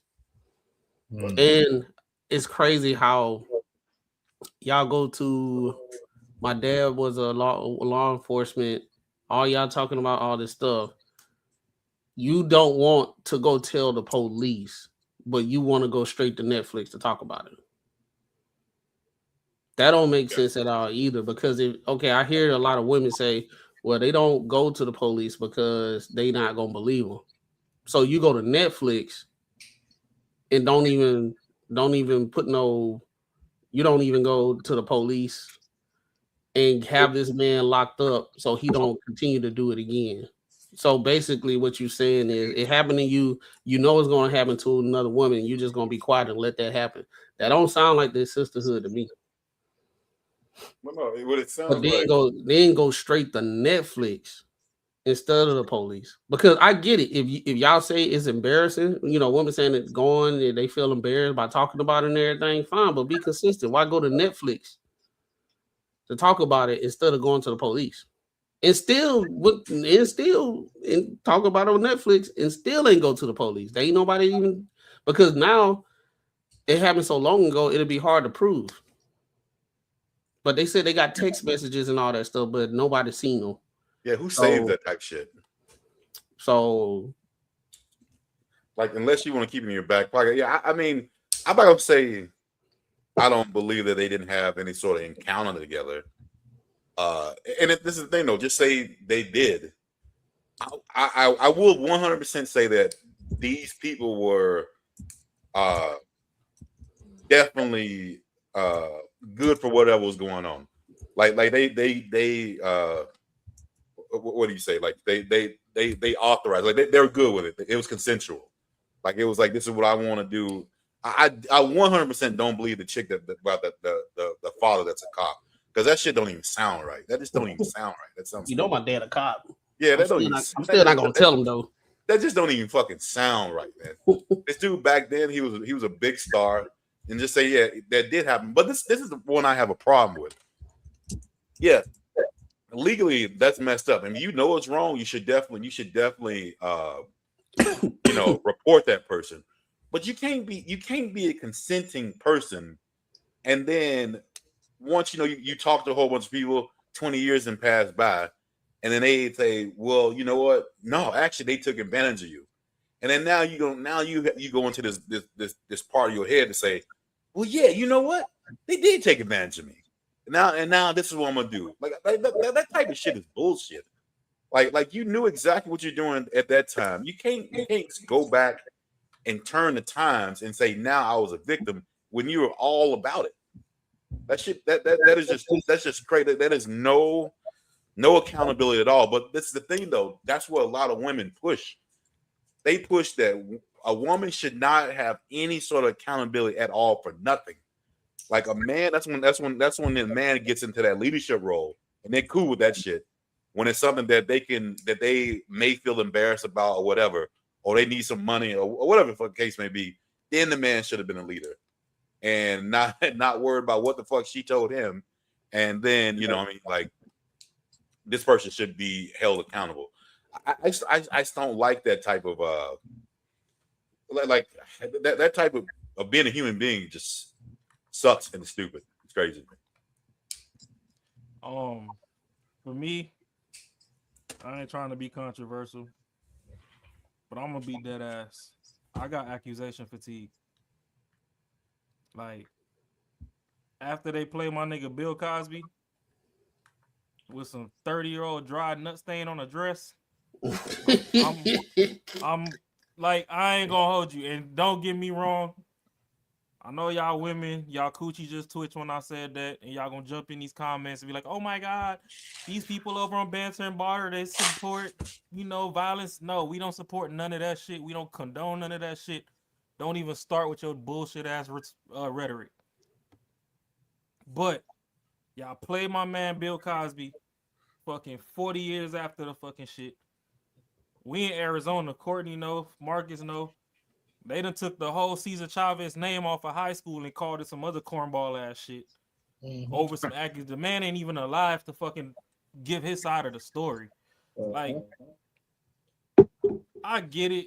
It's embarrassing or whatever, but hey, if you was a scapegoat to go through the fucking tragic ass situation, be the scapegoat to get a nigga locked up. Like, this shit is getting tiring and sickening. Of y'all let these motherfuckers have their careers. Y'all go and slut and fuck everything, and then on the back end of your life, when the shit wrinkled and hanging like an Arby's commercial, and y'all ain't got no more fucking bread, y'all last fucking Yu-Gi-Oh card that y'all could pull out of the deck to fucking duel is, oh my God, 25 years ago, 30 years ago, they touched me. Really, bitch? Honestly, I think you should put a 3 to 5 year cap on that shit. And if a motherfucker ain't find courage in 3 to 5 years to speak out, that shit dead. Because the shit is like, and like I said, I'm not saying somebody did something, somebody didn't do something, but it's like all of y'all just jump out the woodworks now and y'all cherry picking fucking 20-year-old, 30-year-old, 40-year-old ass fucking cases. When it's real life people every single day. Y'all crying about these bum ass fucking Epstein files. And y'all know good and damn well when them names come out, y'all ain't gonna do shit about it. It's somebody down the block doing something right now that y'all ain't gonna out. But because you broke and can't afford groceries no more, because the cost of living and fucking went up and your wages didn't, or you got fired, or you got divorced and buddy had his fucking shit allocated in other ways that you couldn't fucking touch in the court of law, and you broke. Now you remember, oh, well, I was 16 and I snuck in the club and this dude, finger banged me. First of all, why the fuck were you in the vicinity of somewhere that you wasn't supposed to be in to begin with? Why do we keep tarnishing these people's fucking names of characters. Because let's face it, even if Buddy's found innocent in the court of law, he's already guilty in the court of public opinion, so he's cooked. Y'all did this shit to Johnny Depp. Like, I literally just have accusation fucking fatigue. If the shit hurt you that bad, fuck the money. Get these motherfuckers locked up. We already got enough weirdos running around in traffic that need to get hit with a bus. Line them up. And for what we heard, it ain't even in criminal court, bro. That's another situation as well. And I agree with you 110%. I honestly believe that there needs to be some sort of report or document at the time it happened. Like I said in a couple of shows ago, you got 30 days. They need to put a stipulation. You got 30 days to file a report of something that happened to you of the time that it happened. And then you have, like you said, 3 to 5 years max in order to do something about it. After that 5 years, you try to come back with something, it's not gonna hold up because you waited too long. Because this is when you wait 30-something years, now all of a sudden you want to speak out. You halfway through your life already. If you went this far in your life, now all of a sudden you want to say, oh, well, this person did something to me. Nah, we ain't going. I'm not going. I don't believe it. Because now what really happens is you're messing it up for the women who are actually going through it. Now, this is not to say that it didn't happen to you. We're not saying that at all. But the water becomes very, very blurry. The lines get real blurry. Because now you're faking it. Some people aren't faking it. Then when the people, for the ones who it's actually happening to, now we got to take it with the grain of salt. It's like, I don't know. Because, you know what I'm saying, we've been having too many accusations. Nothing happened. Come to find out this person was lying. So there needs to be something. I think they need to take this a little bit more serious. And I think these women need to stop trying to find these actors or whatever the case or whatever they're trying to do to get a quick buck. Because the more and more times it happens, just like the boy who cried wolf. The more you do it, the less we believe. Mm-hmm. And we need in the court of law, we need fallacy sentencing. If you come up and you make up a story and that story don't stick, and you have no evidence to prove that story happened, and you wasted the public's fucking time, you wasted tax dollars, you wasted the court systems, whatever, like, there should be a chart of how much time you can go sit your ass down and stay behind bars and think about your fucking sins. Like, because just like you just said, you're fucking it up for the people that really go through some shit, that really want to speak out. And when y'all speak out and then you get people like Raw to act like this and say, oh, we got accusation fatigue, now they really don't want to talk. Mm-hmm. When that's who we need to talk to, where, okay, hey, officer, they said that this happened. We done seen proof that it happened. Y'all got 45 days to get these motherfuckers off the street, because in 60 days, we finna stone them to death in the streets. You know what I mean? Back in the day, we used to police our own communities. If y'all don't want to come get these people and weed them out, we gonna do it. How about that? And we gonna sit with whatever the fuck come with it. Because, you know, there's too many of these situations that are real, that you get this one person, and then you get people watching cases like this. It's like, oh, nothing even really happened to this person. It's just like when, you know, the LGBT thing was going on, and you got the people that's the switcheroos. They outside, and you then created new terms for real women and all this other stuff. And then the women is like, damn, like, you know, a couple days out the week, every month, my stomach really is in shambles. You do jumping jacks every day of the month. Why are you over here acting like, you know, you can beat us? Like, shit's not sweet. Like, you know, we be on the floor. We got to call in sick to work. Y'all can go to work every day. Now y'all making the restrooms uncomfortable because all of y'all not really actually what you trying to say that you feel that you are. Some of y'all just weirdos that want to strap some chesticles on to your chest so you can go up in that room to see what everybody else got going on. You know what I mean? So it muddies the waters, like you said. So some of this stuff, like, people need to start doing time behind this shit. Come with your cold hard facts. If something really happened to you or you feel like it happened to you, go down to the station, get that kit done. 7 days. Go down there and get that kit done. Boom. From the time you get that kit done, if you feel like you want to sit on it for like 6 months before you start figuring out if you're going to press charges, however you want to go about it, figure that out. But within 3 to 5 years, wrap this shit the fuck up because it's trash. Because honestly, if this dude didn't amount to shit in life, you would have never came out. True.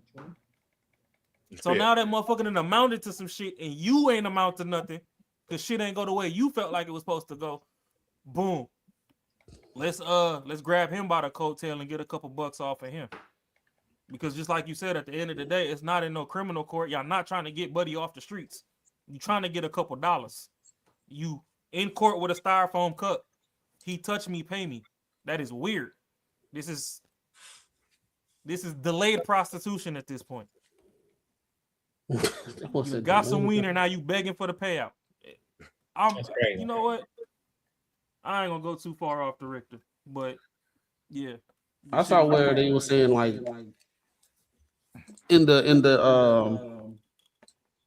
criminal like world, like the lawyers and everything, the prosecutors, they don't punish the women for lying because it'll mess up the situation for women that's not lying.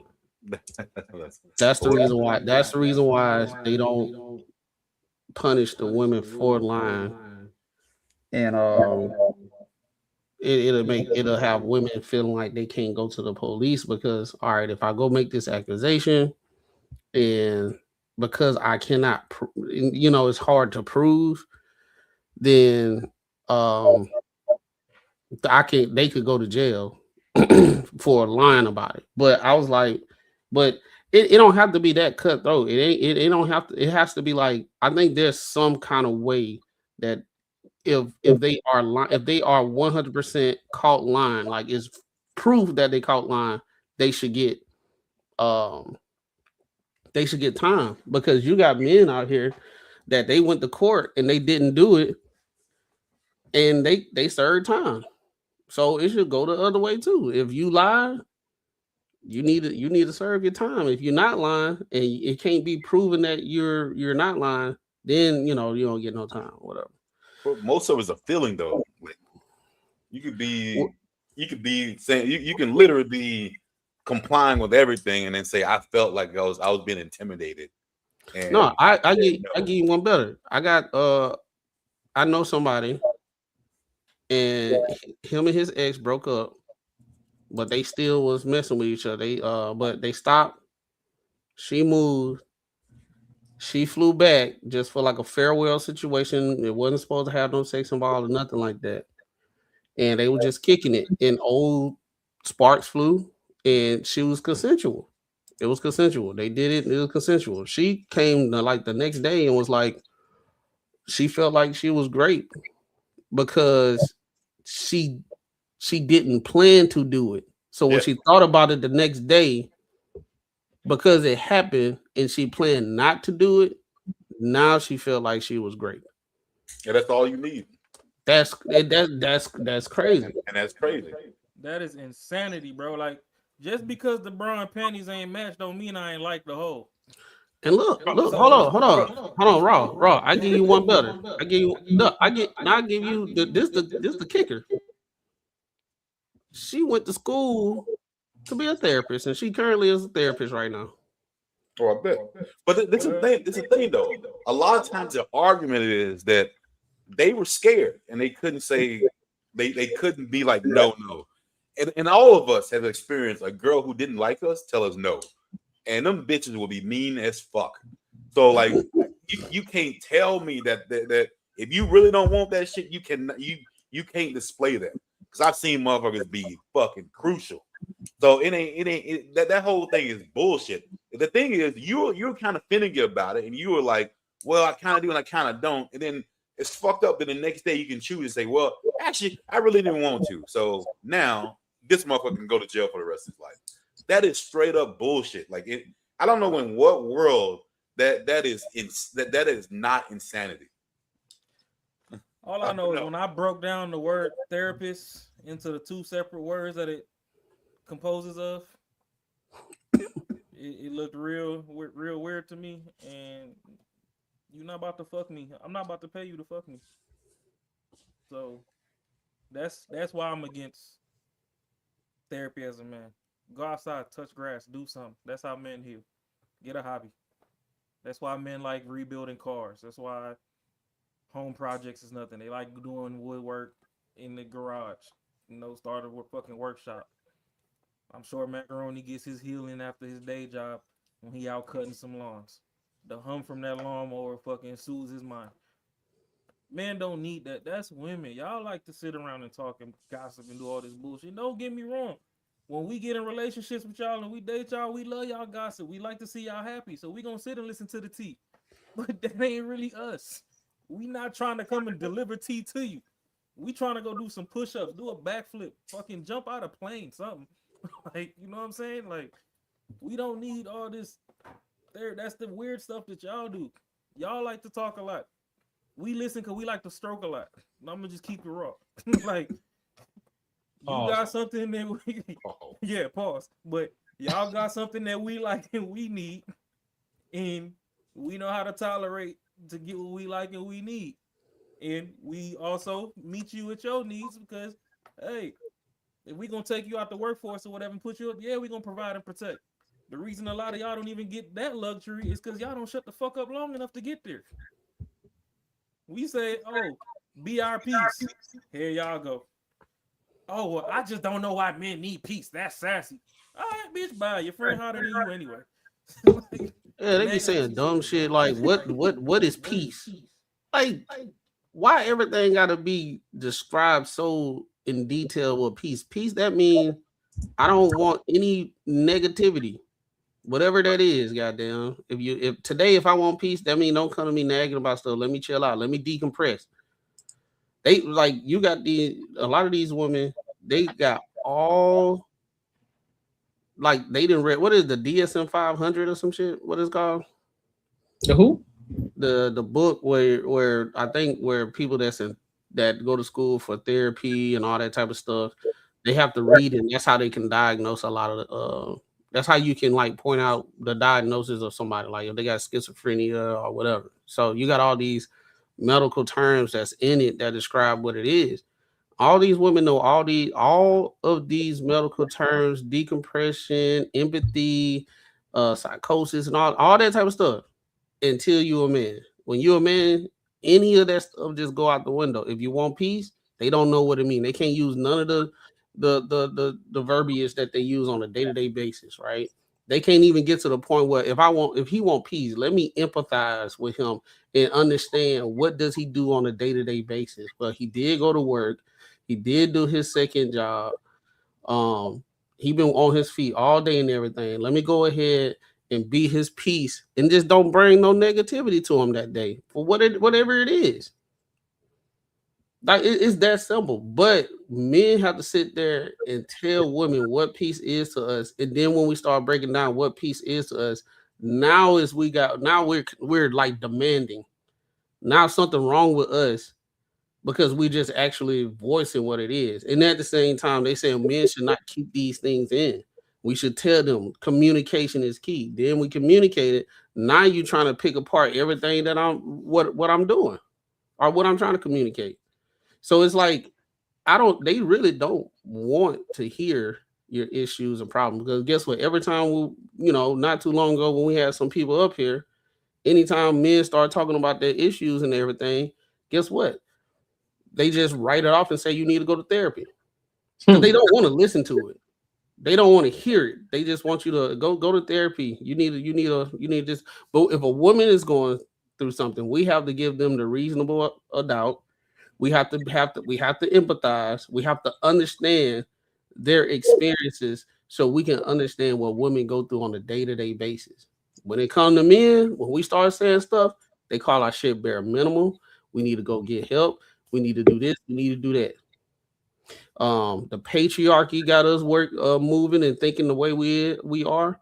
Like men and women just don't compartmentalize things differently. Like if it's not how women do it, something must be wrong with us, right? That's the reason why a lot of these women, when they raising their sons and everything, the sons is not learning what it is to be men for real. So then when they grow up, now something wrong with us because we can't handle things as men. Like women to say that the men of yesteryears is gone. Y'all need to be like them. But then at the same time, if we start acting like them, now we something is wrong with us because we need to go to therapy because we keep everything in and we don't say nothing. Well, men, y'all shut down. Back then, men wasn't talking about their issues and stuff. They shut down. They just didn't say nothing. So it's just a whole bunch of hoopla. And like I said, I just told that story with old girl. She a therapist right now, and she even said that she felt like she was raped, even though she had consensual sex, and she just didn't. That's people that need therapy because something is wrong with you for you to be able to like really think that. That's some shit that I'd be like, something is wrong. You know what I'm saying? Something is wrong for you to be like, I had consensual sex but I planned on not doing it, but I did it consensual. I feel like that sounds crazy. But you want to know something too that people always gloss over, unconsciously, consciously. I don't care how they do it. The American school system is designed around the parameters of how a young woman learns. That's why a lot of boys in class get labeled, misfits. Boys ain't supposed to sit down for fucking 8 hours. Like you notice, like if you have 2 children, let's say you have a daughter, you have a son, and you just let them be at will. If you notice, 8 times out of 10, the girl will go sit down somewhere. She'll pick up drawing, reading, whatever. She's at peace sitting. That boy, I don't give a fuck how much you scream at him. Every 45 minutes, he looking like the little Tasmanian devil off the honeycomb commercial. He gotta go. He gotta do something. That's why they pick up workshop, all this other stuff. You have a 5-year-old boy, you can go buy you an old school, break down the motor, whatever. He'll be right there with you, building that engine and everything. Don't know a lick of what's going on, but he learning. That's how they supposed to learn. So you get boys in class, they can't sit down that long. They're like, oh, he got ADHD, he got this, that, and third. And then Big Pharma out here, just heavily medicates the guys. Then they grow up and you got a bunch of bitch-made ass motherfuckers on prescription medication, petroleum fucking substances, and enrolled in all this therapy and female stuff. And then now women talking about bring Ike back. Like, make it make sense. Bring Ike back. Like y'all neuter everybody at a young age. Then when they acquiesce to what y'all said that y'all wanted, y'all realize that ain't really what y'all want to deal with. Now y'all want to bring the other stuff back. But everybody's sassy, but then your best friend that's a male gets to be rainbow and come get his nails and feet done with you. Yeah, ain't nothing wrong with coloring your. If a man, he's standing in his masculinity. If he unapologetic about doing his fingernails, but they ain't gonna date him though. Yeah, I don't know, the game twisted. But I think it's just I think a lot of women, they just say shit and they just say it and they agree, but then when they actually practice things in real life, they do the opposite. That's why I say I'd rather see a sermon than hear one any day. That's why I don't be believing when they be like, ain't nothing wrong with a man with this, that, one. All right. Well, it's like when they say they can't find a good man. They go to all the corporate parties. It's just as soon as the party over, that box Chevy on 26 is outside to pick them up to go throw them through a damn box spring somewhere. It ain't y'all can't find them. That ain't what you want to really deal with for real. Then by the time Buddy look out the window and he's sipping his damn whiskey and stuff, and he see that box Chevy, he don't want to deal with you no way neither. Now your name just saved in the phone as throat goat. That's all you good for in the office. You ain't getting promoted no higher than that because he know where you want to be. Z throat growth. All right, my good people. Make sure you like, comment, and subscribe for the algorithm, and make sure you hit the bell notification. So this next topic here is going to be a segue topic, right? Because it's going to be Tyler. Y'all know Tyler made me swear, her. She talks about how where are the simp men? And that topic is going to lead us into a bigger topic about simp men with Dr. Cheek and Sharon on the Fatty channel. So we're going to get into it, and then we're going to give our thoughts and we're going to give our opinion. So let's go ahead and get into it. Can I say a statement real quick? It's going to be short. You sure? Yeah, it's short. I think women like simp men just to use them. They don't take them serious. They ain't gonna be with them for real. They just want to get shit. That's it. That's true. I agree. Yeah, I feel like I'm in the girls' bathroom right now. I'm just in the middle, like, you like absolutely. The guys, yeah, men, Nah, but not even that. Like, I just think, like, I don't know, like guys don't want to be simps anymore. They don't. That's kind of embarrassing now. Yeah, not all guys. Not all guys. Oh, you a simp? Yeah, I can sim. I've got a balance. I like that about you. Do you know what I mean? The I am simping quite you. back it. Yeah, I'm a simp. I'm a simp. Man. Yeah, it's cool. Like, own it. If you love your woman, own it. Exactly. Yes. Exactly that. So you and Zara Larsson obviously linked up. You're really good friends. You collabed over on She Did It Again. Mhm. Now, out of you and Zara, who would you say is the person more likely to try and convince the other to stay out all night partying? Who's gonna be like, hey, listen, no, stay, one more drink. It's you. Yeah, I think it's you. That's me. No, but Coachella though, she was wilding. Was it mad? She was wilding. But usually it's me. Yeah. There's something about that Oh, desert. isn't It just makes you go a little bit loopy. Do you know what I mean? Oh, I do love that desert. You teased that you are releasing a brat doll. That's huge. That is big. That's amazing. How does that feel? Girl, you know how it feels. Like as a girl, having a Bratz doll, Honestly. like I'm obsessed. Okay, so that's far enough. So any thoughts on the idea of her saying where are the simps at? Or why aren't men simps anymore? What are y'all thoughts on that before we go into the main topic of this? I think dudes just tired of being used and shit, so they stop. And women don't like it no more. They don't like it. They meant the younger generation, like her generation, she heard about how men used to do all this shit with no reciprocity. So that's what she want. She missed out though. Yeah.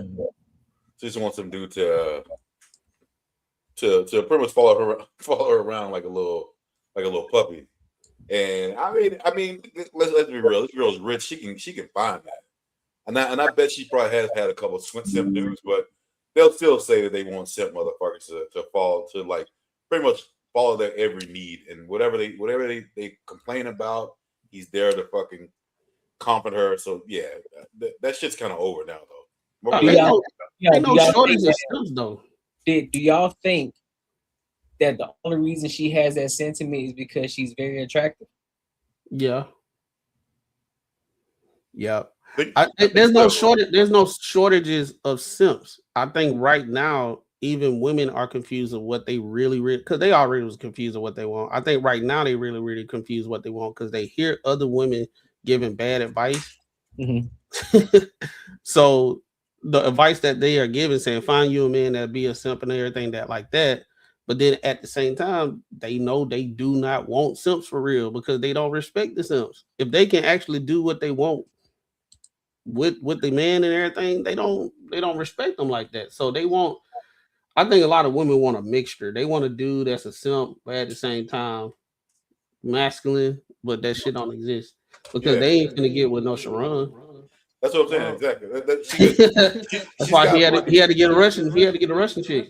Yeah, she got money, so she thinks that she does deserve, and she's pretty, that she deserves some dude that got it all. Like this motherfucker got money. He's cool. He's charismatic, but that type of dude ain't gonna deal with her shit though. That's the thing though. And she thinks because she is in her mind has worked hard to get where she's at, that she deserves that dude. Like Matt said, that don't fucking exist. That motherfucker that got money and got options, he ain't gonna deal with your shit. But see, the thing is, the old art of simping was a game of fair trade. Women shut down the trade routes, and they made the game unfair. That's why they can't find simps. A lot of simps back in the day was some of the men that they had in their friend zone that really loved them to death. And, you know, they might sprinkle some little seasonal coochie here and there. He might get the hit, you know, 2-3 times a year. You might get your birthday and 2 other select holidays. And he was, you know, tossing bread for attention the rest of the year. They started holding the coochie back. Bro, like, shit. If I got to use these Kleenex and this Jergens, why am I here? It's another shorty down the street.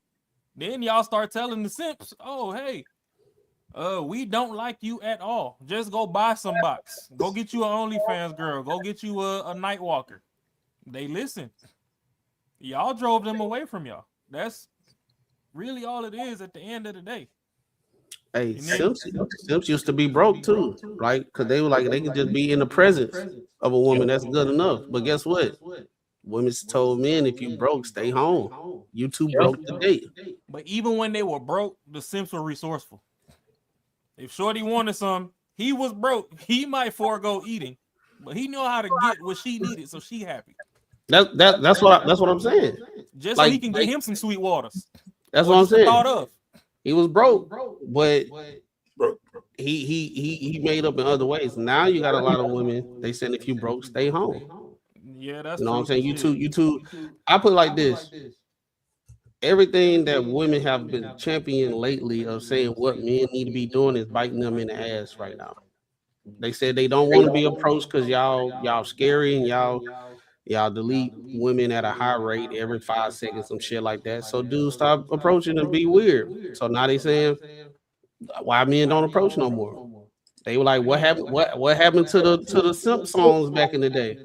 Y'all wanted to pop ass and shit. So that's what people making.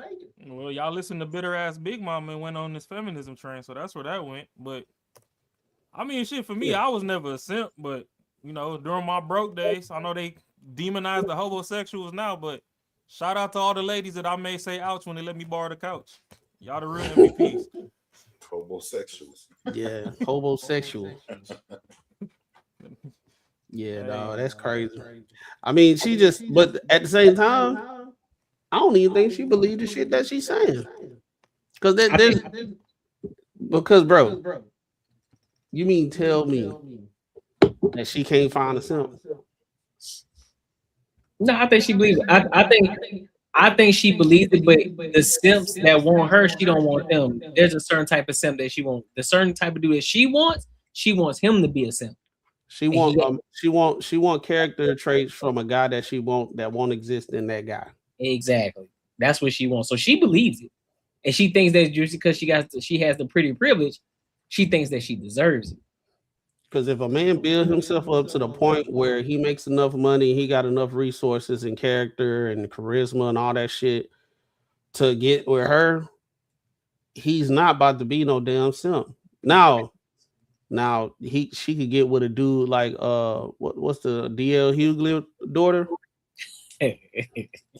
But we saw the photo, right? We saw how he looked. Yeah. We saw all the shit that she was saying. Do you think she would get with that dude? Nope.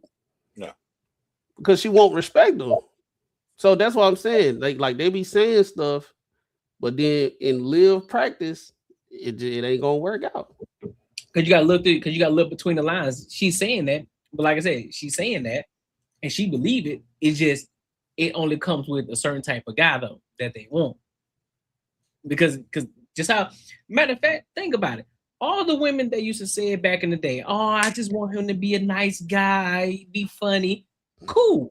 A lot of dudes, they come up nice, which is why the whole term and phrase was coined, nice guys finish last, because guess what guys were trying to do? They were trying to be nice. They were trying to be cool. They were trying to be cool, right? Bring the flowers. but they weren't rocking with that. They only liked it when it was a guy that they actually liked. They didn't. Everybody, and this isn't something new. This shit been going on. A lot of these shorties, he just need to be nice. Oh, really? He just need to be nice. Okay, bet. The next 10 dudes, nice is all outdoors trying to buy you a drink, but you ain't attracted to him. You're not feeling him. But that one dude, he ain't buy you a drink. He barely paid you an attention. Oh, he's so mysterious. Oh my God. Really? And usually they look like they don't bathe. That's the crazy thing. I was like, she with him? He don't look like he bathe. He need a wash. Thanks. I ain't lying, dog. I done seen plenty of women get with dudes, and I'm like, he don't look like he washed. Oh, He don't look like he washed. Like, I'm not lying. So I'm like, y'all be some nasty chicks, dog. Y'all be nasty. He don't look like he really. Y'all came to school, didn't even look like he washed his face that morning. What the fuck? I think face got the same skin as yesterday, bro. What kind of shit is that? You wild as hell. Hey, I think the real problem these days is women are mad that Sims come with a playbook now. They got an instruction manual. Yeah. Simps now they be like, I'll simp, but hey, you gotta come with something. You gotta come with something behind that. I You need ain't finna be reciprocation. sitting here just like kicking in all my resources and stuff and everything. Some gotta come with it. Yeah, they hand out that manual like it's a Jehovah's Witness pamphlet. It's like, hey, turn to page 3. This is a list of requirements. If you can't meet it, But check it religion. though. But check it. That's where I said like women give each other bad advice because I think a lot of women can find a lot of simps that don't have to return anything if they just acting feminine, real like feminine. Because if you're sitting here saying you don't need no man and everything that nature, and you masculine and you need a guy to get you out of your masculine, a simp is not going to do that. But if you would just play the game, be feminine and all that stuff, don't take him serious and everything, just him being around a nice feminine woman, he gonna do shit. Yeah, that's the problem. Feminism killed proximity pussy, so now everybody on defense. Men and women alike. Ain't nobody playing offense. It's all defense. It's all defense. All defense. Proximity pussy gone. Like some folks, you should just blow the bread just to be next to you. Like, you know, but y'all over there choosing the bear and all this other stuff, and all men are bad, even your daddy and your brothers. The man is like, oh shit, I can't even get a smile out the bitch, even if I hold the door open for her. She like, what the fuck you do that for? So hey, shit, I'm gonna save my little money. And you know, that's why the passport bros, they ain't got no felonies. There go your good guys right there. Y'all demonize them too. You can't go overseas if the court looking for you. So that's why it's a lot guys, of women, but they sick of your shit. So it's a lot of women that understand the game and they reaping all the benefits. All these women that said all that ain't doing. It's a whole bunch. You won't even see them because they living life and they kicking it. They letting y'all talk. I don't need no man. All that anger stuff. They just around here kicking it. Yep, that's fact. So now let's go ahead and segue over to. Hey, go ahead. All I'm gonna say is, I know y'all toxic and y'all don't like men, but don't stop twerking that brunch. I like the view. All right. He said, "Don't stop twerking that brunch."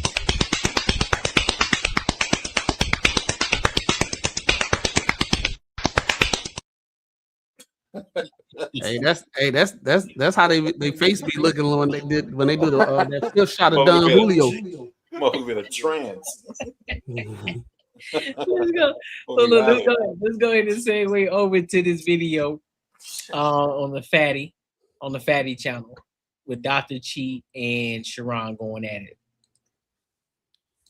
From the fairy from Disney. Go ahead, Sharon, and interrupt. Lie to us. Lie to us. Only if you want me to. But I think gay men that have to lie to women, I think that's soft as hell. My opinion. I don't know what is masculine about a man that has to lie. That's ridiculous to me. I thought men supposed to be honest, loyal, have some integrity. But if he just come into the game lying, he don't have no honesty. He has no integrity. I don't know how we acting like that is supposed to be a top-notch man. He's a bullshit artist. We know what a bullshit artist is, but for some reason in these spaces, we try to act like the man that is so-called telling the truth about being a horrible human being, that is the one that is being keeping it real. No, he's just a piece of shit. Call a spade a spade.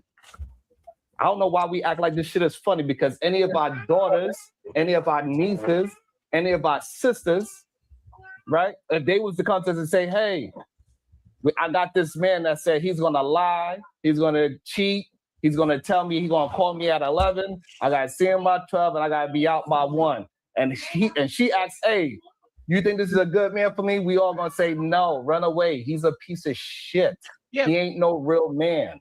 That's what a brother, a father is going to say to a female family member. But for some reason, we act like the man that is a liar, the manipulator, and a cheater is a tough man. He's a masculine man. No, he's a pussy.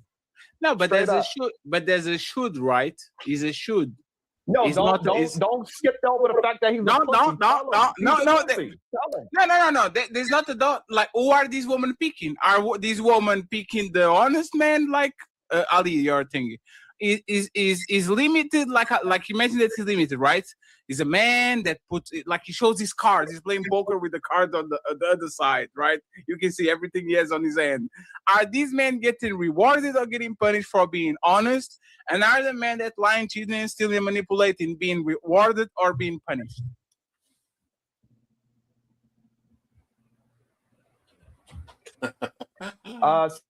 That would depend, right? So we understand that scammers win sometimes, right? But also we know scammers lose. So I think it depends on what side of the gate you are on, right? So if you're on part of the side of the scammers, then yeah, you would think that they winning. If you're on the police side, you think that scammers are losing. You think they are losers. So it depends on what side of the fence you on. And there's the point. Honesty and integrity. You not believe that the lion manipulator is a good man and he's winning.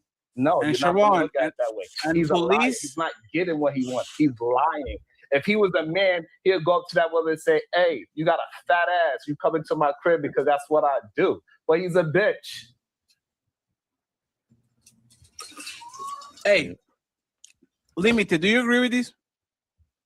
Sharon, you need to, Ali, you need to get the new headphone, my man. Limited, do you agree with what he said? A real man, a man with character, will pull up to you and say, I want to see what they do from the back. That's a real man. Do you agree with him? Limited. You are muted.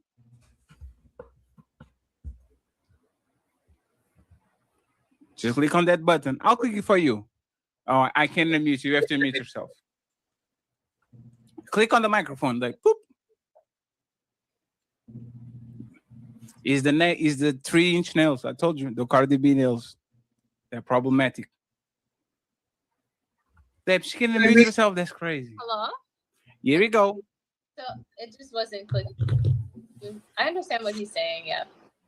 No, I didn't ask if you understand. Is he telling the truth? It doesn't have to be that like derogative. It doesn't have to be that like aggressive. But it's true. If it's truthful, it's truthful. It's up to the girl to abide or not.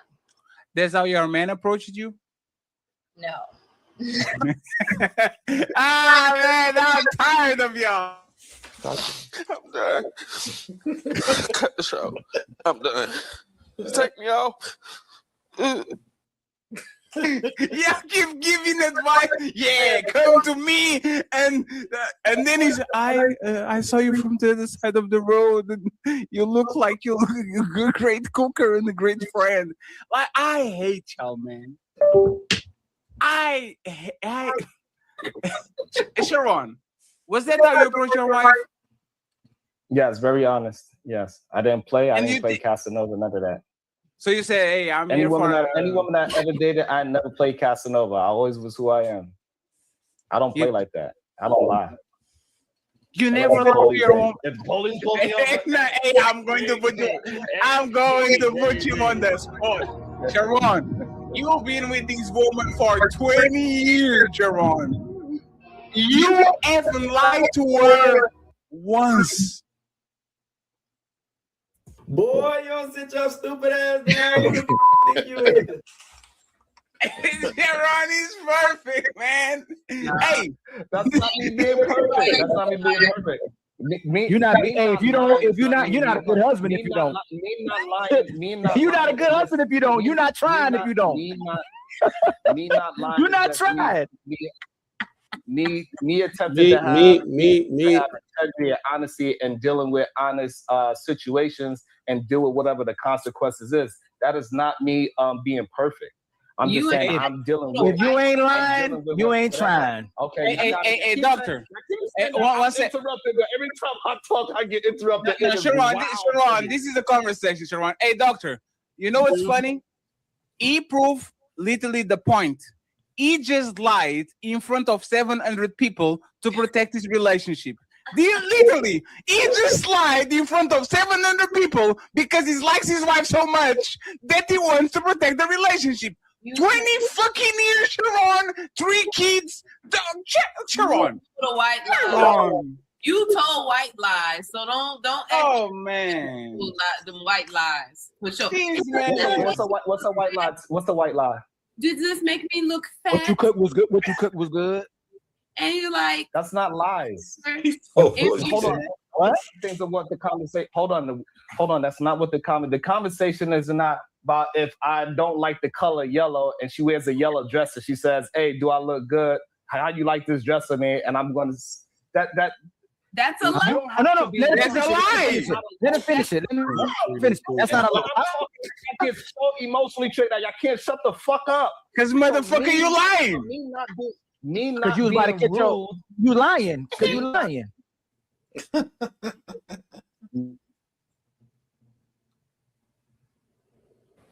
Communicating, having a conversation about is men lying to get into a relationship, acting like a Casanova, acting like a sweetheart, acting like he's a nice guy, and then after he get what he takes his mask off and he turns into the asshole that he actually is. That's what the conversation is actually about. And then now you want to talk about if I like a pair of sneakers. You lied because you didn't really like the shoes on her feet. To keep it. Let's have a real conversation. So he's being very disingenuous about that conversation because they're asking him, has he ever lied? And he's basically trying to move the goalpost back. And he's saying, oh, well, we're not talking about that conversation because you said that you don't lie.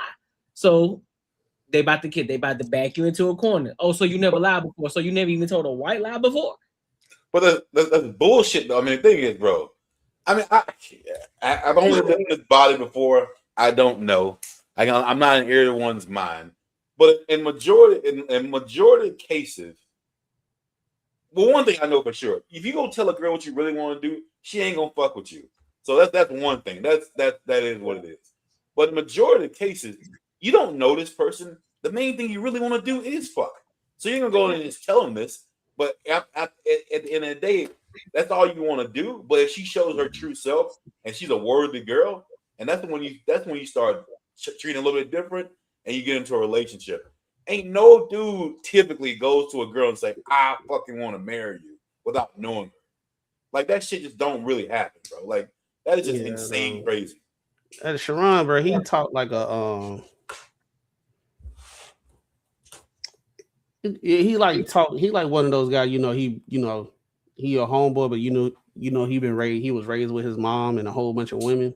So the way he thinks and how he interprets things is like a woman.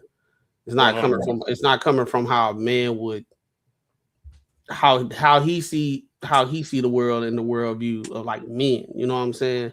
So the problem is what he's doing right now, and he getting backed in the corner. So this the problem when it comes to grifting and pandering, because you can't stand on anything when you do that, because you're gonna contradict yourself. Like everybody gonna contradict themselves. When you do enough content, you're gonna be contradictory on something. You got to revisit that or whatever. Yeah. But on a consistent basis, he contradicts himself because he don't believe the shit that he's saying. I think he come in there and just try to be right and try to shame men no matter what it is. Because I don't never hear him like, okay, I agree with y'all on it. From a male perspective, I agree with y'all on that. I don't never hear that.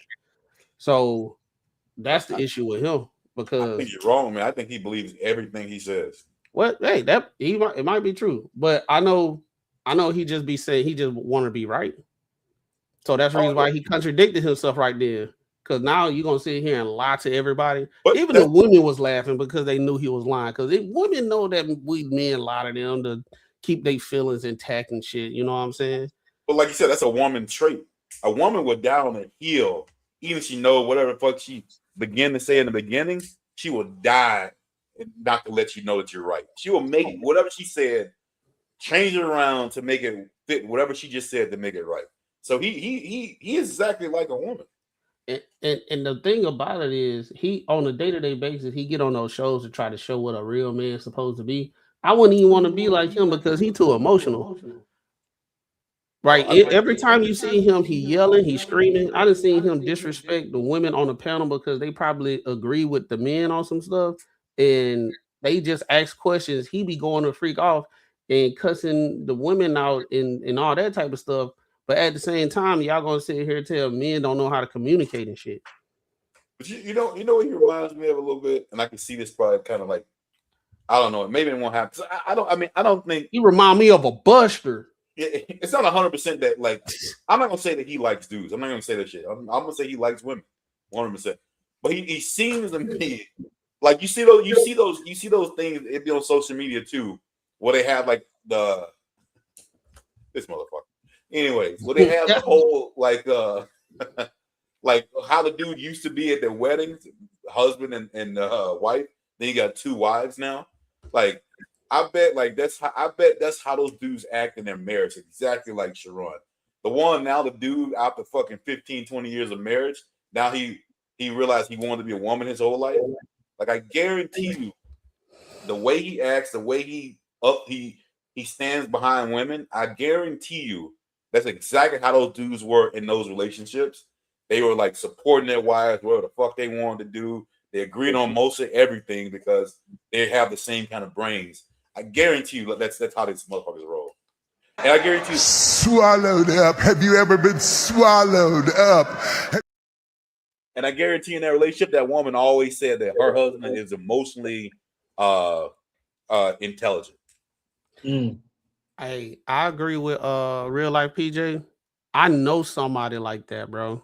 Somebody that is like he might believe it, but he don't live it. I know a guy like that right now. He talk just like Sharon, and he's married, and he got a wife that's real left, feminist, all that type of stuff. And I know this guy for years, and I know both of them. They say a lot of stuff, but don't live it, bro. It sounds good, but it's not in practice because, I mean, it's just not going to work out. Yeah, I mean, I don't know why the internet still be sweating Uncle Auntie over there because every time he in a debate, he moist by choice, and it's sickening. Like, let me say Auntie. Yeah, that motherfucking Auntie over there, man. Moist by choice ass fucking talking points he be having. Like, you over there trying to support the women, and even the women is looking at you disgusted with your damn masseuse parlor dividers that you be sitting in front of to hop on camera. He said masseuse parlor dividers. Like, you gotta chill out, bro. Like, this shit is sickening. Then, just like they said, you be overly emotional because I be seeing when people do them reviews and you be running back and forth in the chat. How you got so much free time, bro? You masculine. How you got all that free time? So I don't know. Unctie needs to find a new fucking career. He needs to find a new line of work. But them talking manipulation, that dirty macking ain't it. I'll put it that way. Yeah, skills he is do how look like one far of the those. relationship will go. So if you made it to 20 years, have you ever told any kind of lie, whether small or big? No, because that is a dumbass question. Because you keep trying to make it seem like because I'm not rude that I'm lying. Because I need you to not be dumb. If she's wearing a 1 second. Let Carmine land and then Dr. Cheats. Yeah. It was good to take us off because this is ridiculous, Sharon. You don't like that color, and she says, "How does this look on me? Do you like this? Do you like the color?" And you're like, "Yeah, baby, I like it." Just to keep the peace. That is manipulating at its finest. That is lying. Have you done that? Have you done that in your marriage? Like, now he want to say no, but he wants to say that's not lying. No, I'm curious. No. Okay, Carmine, 1 second. 1 second. Carmine, answer the question. Answer the question. Have I ever done that? You Yeah. asked me if I ever done that? Yeah. No, I don't do that because I pick my wife's clothes. Well, what about you, Carmine? Have you ever done that? White lies to keep your marriage? I've done white lies, and I've had white lies done to me. I know when I'm being lied to. I just went down. He flat out just lied, bro. Like he talking about he pick his wife clothes, bro. Bro, you know how confusing it is to understand what women wear and stuff. They be having so much different. Yes, girl, you look good in this. Yeah, he capping. I don't believe that. You pick your I don't believe that. I believe him. That was it. I believe that woman pick out her clothes. Look, hey, Marcus, he the one that don't believe nothing. If he say he believe him, I'm gonna go with Marcus on this one. I believe the mother picking out her clothes. Tell him what look That's good. fair. Yeah, that's fair. I see where you going with it. I know Marcus want to say what he want to say, but he ain't gonna say it. Yeah, I see. What Marcus said, I believe it. He said, nah, you know what? I believe him. I believe him. Yeah, tell the truth on that one now. I just can't wait to watch Dr. Cheat cook this bootleg Chris Tucker over here. Think he on Rush Hour. He said bootleg Chris Tucker. You just be honest about it. I'll be like, okay. Yeah. Last one. Hey, Limited. Have you done that to your man or your man to you? No, and he hasn't done it to me. Like,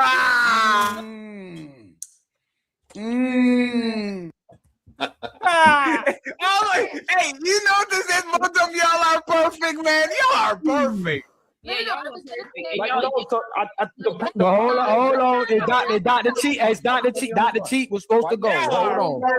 Hold on, Sharon. It was his turn. It's his turn. Stop playing victim on the show. Sharon, stop playing victim all the time.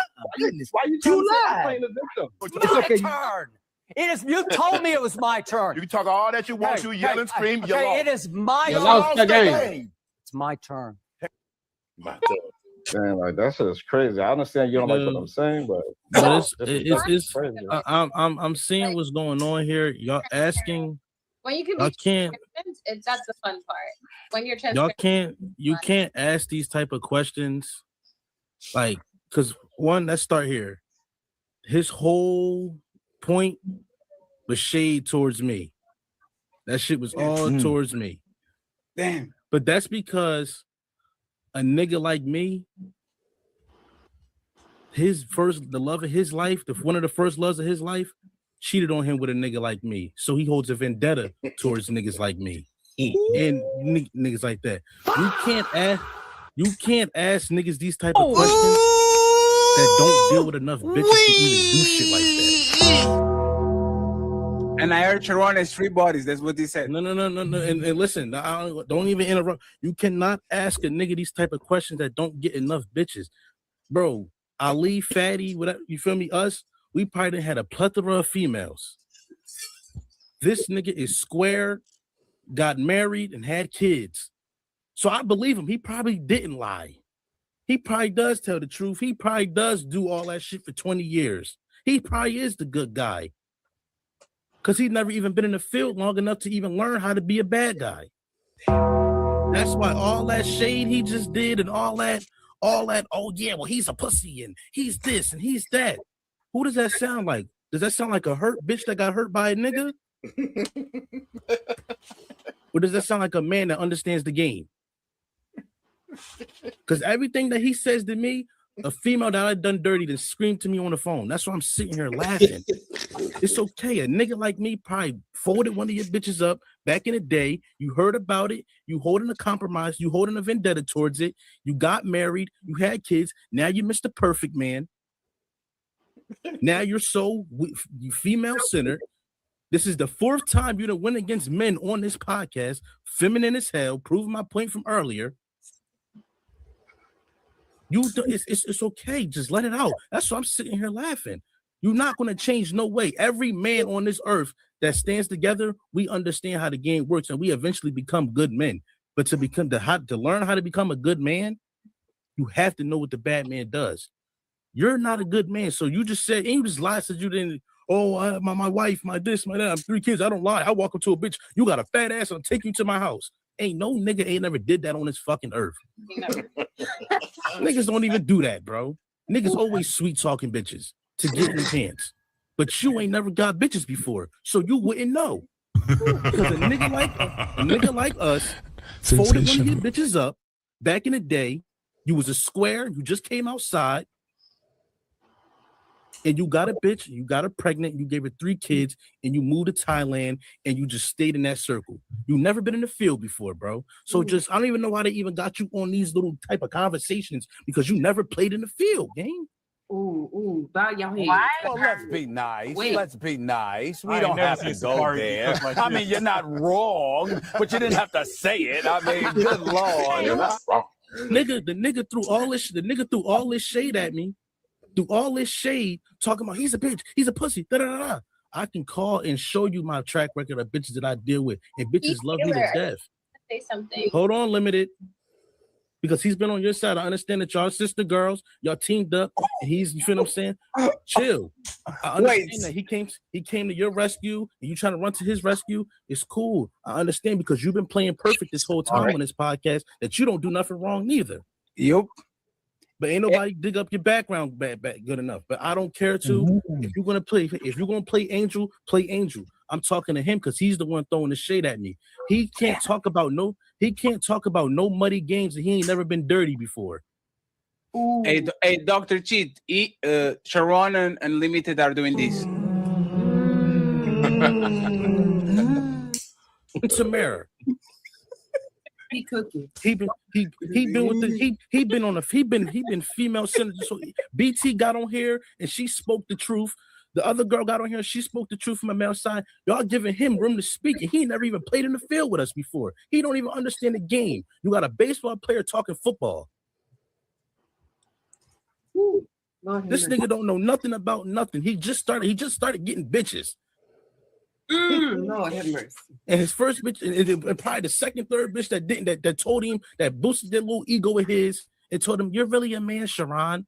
Knowing that he's a little feminine, he married her and gave her 3 kids. And now he hate niggas like us that really know how to get bitches and maneuver and have our way. He sound just like one of my bitches on the phone. You better get him back. You better go down there and get him back. And I guarantee, and hold on, and before he say anything, I guarantee you he not about to have a point in shit. It's about to be straight insults and female activity. And if I'm lying, I promise to God, I'll bet bread with any of y'all that he's about to go straight for insults and a bunch of female shit. He's gonna sound like a female. Y'all about to hear the female come up out of him. B. Taylor. Listen, hold on, Limited. You can tell when a nigga used to gossip with his mother. You can tell when a nigga used to gossip with his mom and his aunts about men in the family. When you see niggas like him. Sharon interrupted, and then the ladies take his own. Okay. Wait a minute. Take a break. Boy, it's after mud. We got Rashad McCown. Nah, Sharon, it's about their life. I believe in Sharon. Let's go, Sharon. I believe in you. Hey, you better not cry, Sharon. Better not cry.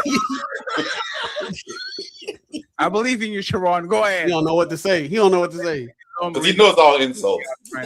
Great show. Thank you very much for the 700 people watching. Lovely to see old faces back. I ain't never seen Sharon. Thank you very much, even though we didn't disagree nothing.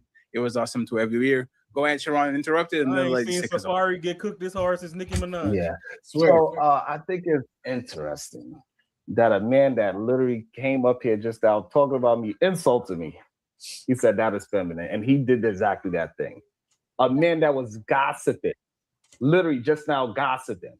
He has no idea what I'm doing in time. I'm not even in Thailand in the first place because he's gossiping, right? He is the one that was sitting at the couch, mad at his mother for talking shit about all the men around him.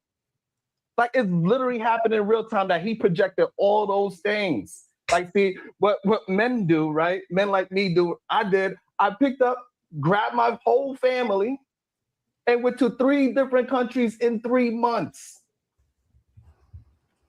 And then you tried to clown that with a man that is doing the thing for his family. You try to clown. I took my woman out of the workforce. You tried to clown that. But I'm doing what men should do, right? And also, these 2 men here, Ali and Fat, no, I've been talking like this for years. This don't have nothing to do with you at all. I've been calling bitch-ass niggas like you pussies before I knew you. Because there's a bunch of niggas like you on these streets. All you red pill incel manosphere bitch-ass niggas, y'all no good suckers. All y'all want to do is lie and act like that is masculine. Because you want to be a pussy and lie. Lying ain't no tough shit. At all. Looking down at your phone like a bitch. He did exactly That's what really happened. Exactly what he talk said. like this since I got on the internet. Because before I got to the internet, I was who I was. I took my wife out the workforce before I came on the internet. I put that work in. So pussies like you could come online and inflate your ego all you want to act like you did all these things. That is cool. But what you did just now was gossip like a little bitch. All you could do is lie. Oh, he I can repeated. just tell the truth what you actually did. So that projection that you point your finger, just know when you point a finger, you got 3 pointing back at you. That's why when I talk to bitch ass niggas, I go like this. All of them go directly to your pussy ass. I'm sorry, y'all. Is he? Hold on. Is he done? Hey, pause that shit, Courtney. Hold on. He landed. Is he done? He landed? Courtney. He did everything I said he was going to do. This nigga spent all this time cooking and ain't refute not one goddamn point. The spirit of auntie was high. That was the greatest son husband fucking display I done ever seen. And he ain't refute not one point. And he got his hand out in the camera. Like, nigga, when somebody punch you, all 4 fingers is pointing back at them. You still the one with the knot on your head. Like, fuck out of here with that dumbass moist ass shit, man. Oh, you I was saying I don't know what Buddy got going on, dog. But he just got slaughtered. That was bad, bro. He just lit him up. Hey, in the worst way. No, I'll say this. He should run. At least he fight back sometimes. But this one, you can see it in his face. He like, I don't even know what to do, but I'm gonna just talk shit. This one, that's all he did. He started freestyling and windmilling, because he got beamed upside the head with a honey bun. He didn't know what to do. Hey, no Diddy. This one, he put that baby oil on and just bust it open. Oh wow. Wow. No, you thought about that. You thought about saying that too, bro.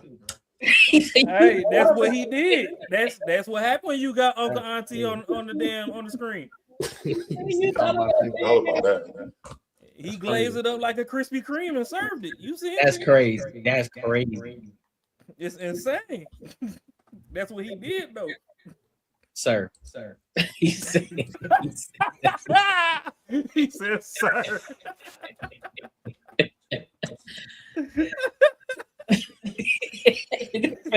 Pack you up, son.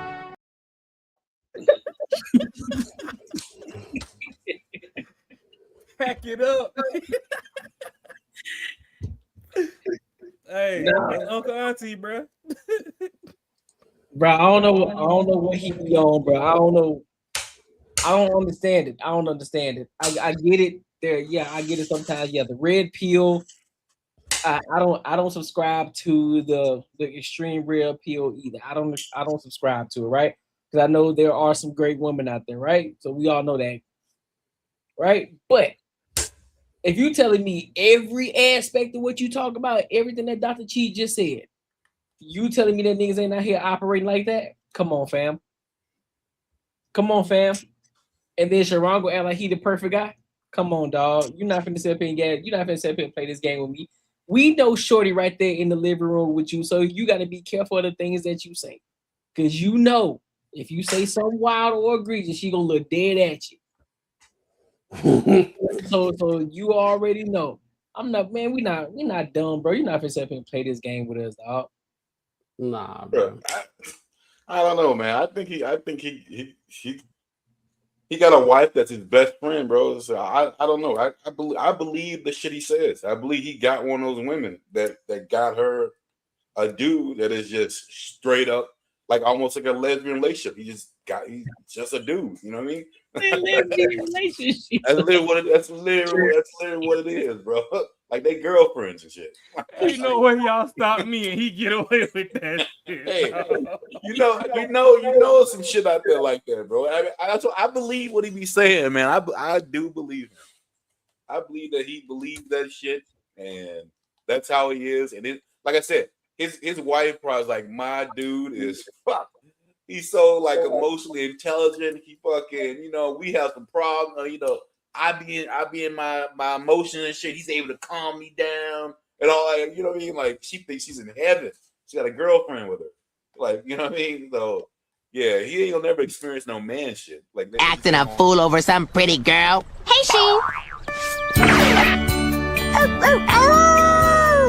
You'll never. And you'll hear him argue, say, because someone calls him out, say he never goes against women. He goes against women when they have a point that they're on the man's side. He'll go against women. Like he did Kamaya? Yeah, he'll go against them then. But if the woman is against whatever man is saying, he is 100% on their side. He will fight him, like fight it to the death. That's fair. Yeah, that's why I said earlier too. He don't do that. That's why I said I couldn't be like a man like him, because he talks to women crazy because they have a difference of opinion.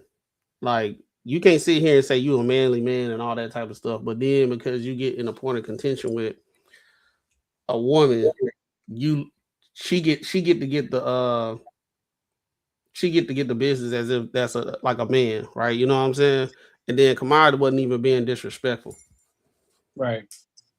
Like, I get it if she was like a Molly or something like that, she can get the business, but like Kamara, she was just chilling. And she was just having a conversation, and because I think he be projecting. I think Sharon be projecting. He be trying to act like he not who he is when he be projecting. Yeah, because you should a woman that's just having a different opinion shouldn't get you that pissed off. Man, that man is happy to be married, man. Bless that union. He the type to tie his shoelace. She spank him on the cheek. He bite his lip. That's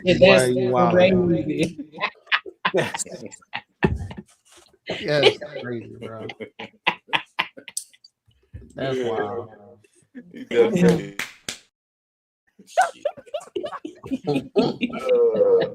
That's dirty.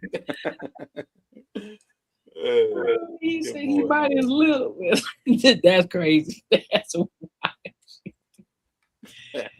Come on, man. We can see he lost in the applesauce, man. We ain't gotta play. Yeah. might have to get Sharon over here. Let him talk his talk. Hey, shit. Nah, if he come here, I'm not even saying nothing, bro. I'm gonna let him go. I promise, because I wouldn't even want to have a conversation with him, bro, because I already know what type of time he'll. I'll be like, I'll just be frustrated. It's like arguing with it like a random chick about nothing. I mean, shit. He just got put on the damn hibachi grill and threw chefs 52 different ways. If I was him, I'd retire from panels for the rest of the year. Take a vacation, bro. You're cooked. Yeah, he need to chill out with the panel, dog, because that was bad. Oh, bad, bro. Hey, look, he was like, damn, I'm getting cooked. What that AB? I'm getting cooked. Ain't refuting Nathan. Cooked. And then look, he saw he was getting cooked. He said, "You know what? I gotta go in. I gotta. So I'm gonna raw. And everybody was just watching like this. They're like, dog, you ain't said nothing at all, bro. You just said you took your family on a trip. What that had to do with anything? He had no, bro. Like, what? Dog, he ain't have no bullet in his gun, so he just threw it at his face. That's all he did, bro. He ain't had no bullets. He just threw the gun. That means that click. No. Hey, like what Jonah Hill did on 21 Jump Street. Hey, that boy, hey, that boy Dr. Chi said. That shit said.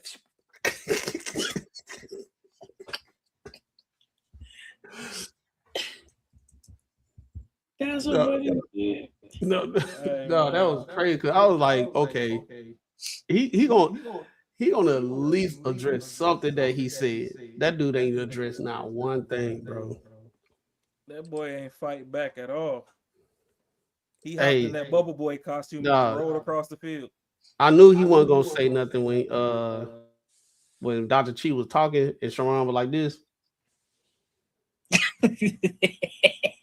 Cause usually Sharon be like, that boy was like this. I'm getting cooked. Bachi style. Yeah. Oh boy. I seen people recover better than that in Vegas. At the blackjack table, sheesh. Down 300, came back. That boy turned into Safari on the episode of Love and Hip Hop. Real quick. Ooh, you better get him back. You better get him back. You better get him back. You better get him back. Nah, that was. His rebuttal was the equivalent of getting beat up, then walking down the sidewalk, but still talking shit, looking back like, I'm gonna get my brothers. That's how he looked. Like, I can't come back. Y'all ain't fighting fair. I'm gonna get my brothers. I'm gonna call my daddy on you. It ain't over. I'm still gonna shine, nigga. I'm still gonna shine. The long way, nigga. And I'm gonna shine in the real way, nigga. Like, in the real way, I'm still gonna shine. That's exactly what he did. Big old knot on the top of his head, still talking shit. I ain't kicking with you no more, man. I'm going to mommy house. Go to mommy's house, bruh. I ain't seen nobody get cooked like that in a minute. Usually people can hold their own a little bit, but yeah, that was like Sharon. Like I bet he got off. He was like, damn. Like, I'm glad they stopped the show. They helped. Thank you, Fatty. The only time he thought Fatty saw it, he said, "Okay, ISO." Hey, he turned into Jody in the kitchen getting choked out by Melvin. He said, "Yeah, that's what he called you, mom." Jody. That's what he did when he rebutted. He started calling out the family. I did this, nigga. We ain't playing pocket for pocket. Right. Nigga trying to go band for band. Nigga, fight back. Like, fight back, throw a punch, pinch the bitch. Fight. Shit, spit. Get on his own. Yeah. You ain't pinched the bitch or nothing. You ain't do nothing. Jody. Bro, what the hell? Hey, somebody had to do it, bro. I think people been trying to do that with Sharon, but I think like the dude Dr. Chi, he a different breed, bro. Mm-hmm. He what it is? What's the House of Hypocrites? He wish he was House of Hypocrite. No. He's Dr. Chi is House of Hypocrite of what House of Hypocrite wish he was. Yeah. When he came out and all that stuff. When he was saying all the stuff, how he ain't shit and this, that, and the third. Nah, that boy said, you the type of dude. You the type I was talking, I cracked your bitch. I cracked her. and she on the phone telling me about how complaining about your ass and shit. He did it with a Tommy Hilfiger shirt and a sports coat on. That's crazy. Hey, that's the reason why. That's the reason why he ain't had no comeback, bro. I think that shit might be true. Hey, how you know how like damn like somebody hit you with some shit that's true? You like damn what? How he? I know he don't know, but he right. He that bitch spot on like. No, and then he as he was getting cooked, that experience was like the beautiful bean footage was rolling in his head. Like damn, the beautiful bean footage. she really fucked over my ass. Oh no. Roll that beautiful bean footage. Oh, that shit turned into Planet of the Apes. Oh no. Oh no. Oh no.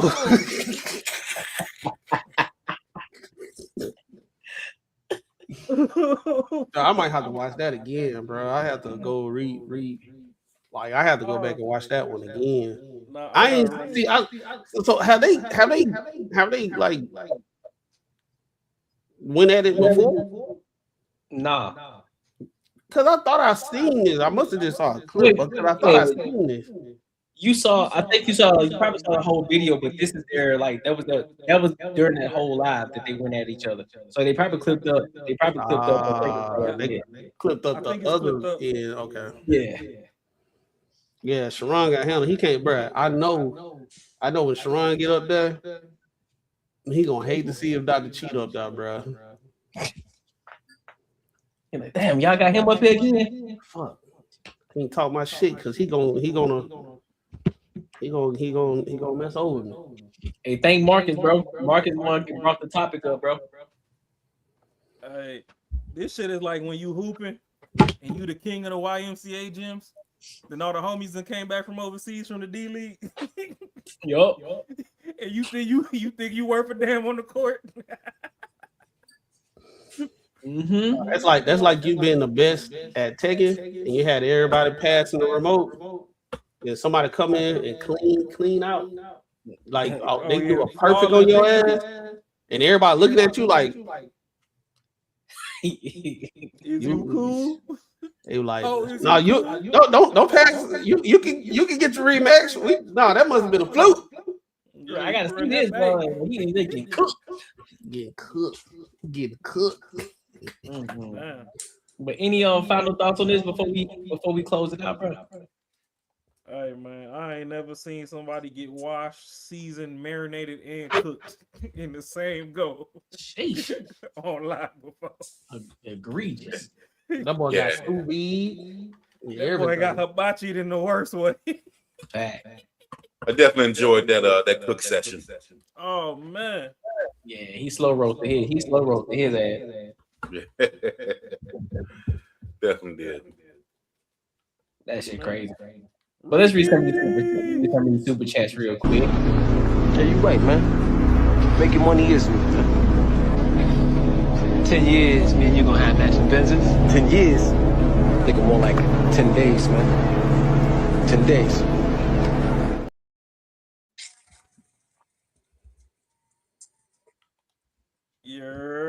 Shout out to Real Life PJ for the 10 ball. He says for the collection plate.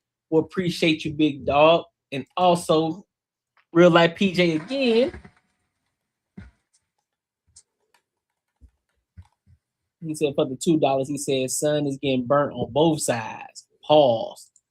Yeah, fam. That's kind of wild that you said that. You know what I'm saying? Get burnt on both sides. Pause. What? Well, yo, bro. What's up? What's up? You all right? You all right?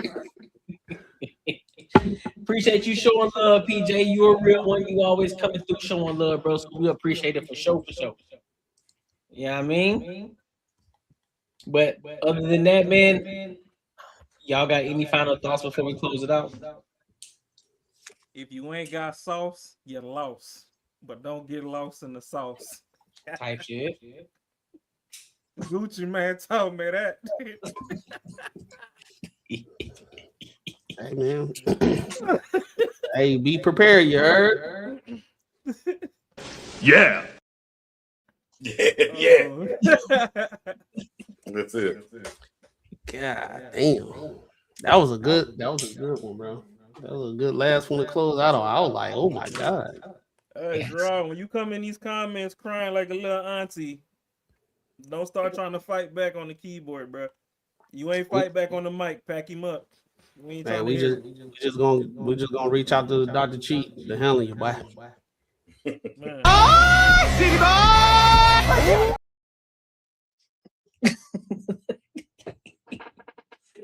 But yeah, man, we appreciate y'all for coming to kick it with us. We appreciate y'all for locking in, tapping in with us. Today was a great show. We had some great topics tonight, man. You know, we was all, so we tapped in with a lot of different topics today. We gonna continue to do more of that too, man. Everything can't be Black issues. There's more things going on in the world too that we can talk about and discuss. All right. But tomorrow is the solo show, the Court Nigga show. So make sure y'all here, come kick it with your boys, Will. And if y'all have anybody that y'all want to see on the platform for this Friday, we prefer women. It's a whole bunch of hard niggas on here. Pause. What? Pause. What? Well, yo, bro. What's up? What's up? You all right? Listen, bro. You good? Listen, shorties. That's what we want. We want shorties. You know what I'm saying? More shorties from different, who have a different perspective on topics that we're talking about. All right. So if you know any, send them over here to the Banter and Barter show, so that way we can bring them on. And with that being said, we appreciate y'all. We appreciate y'all.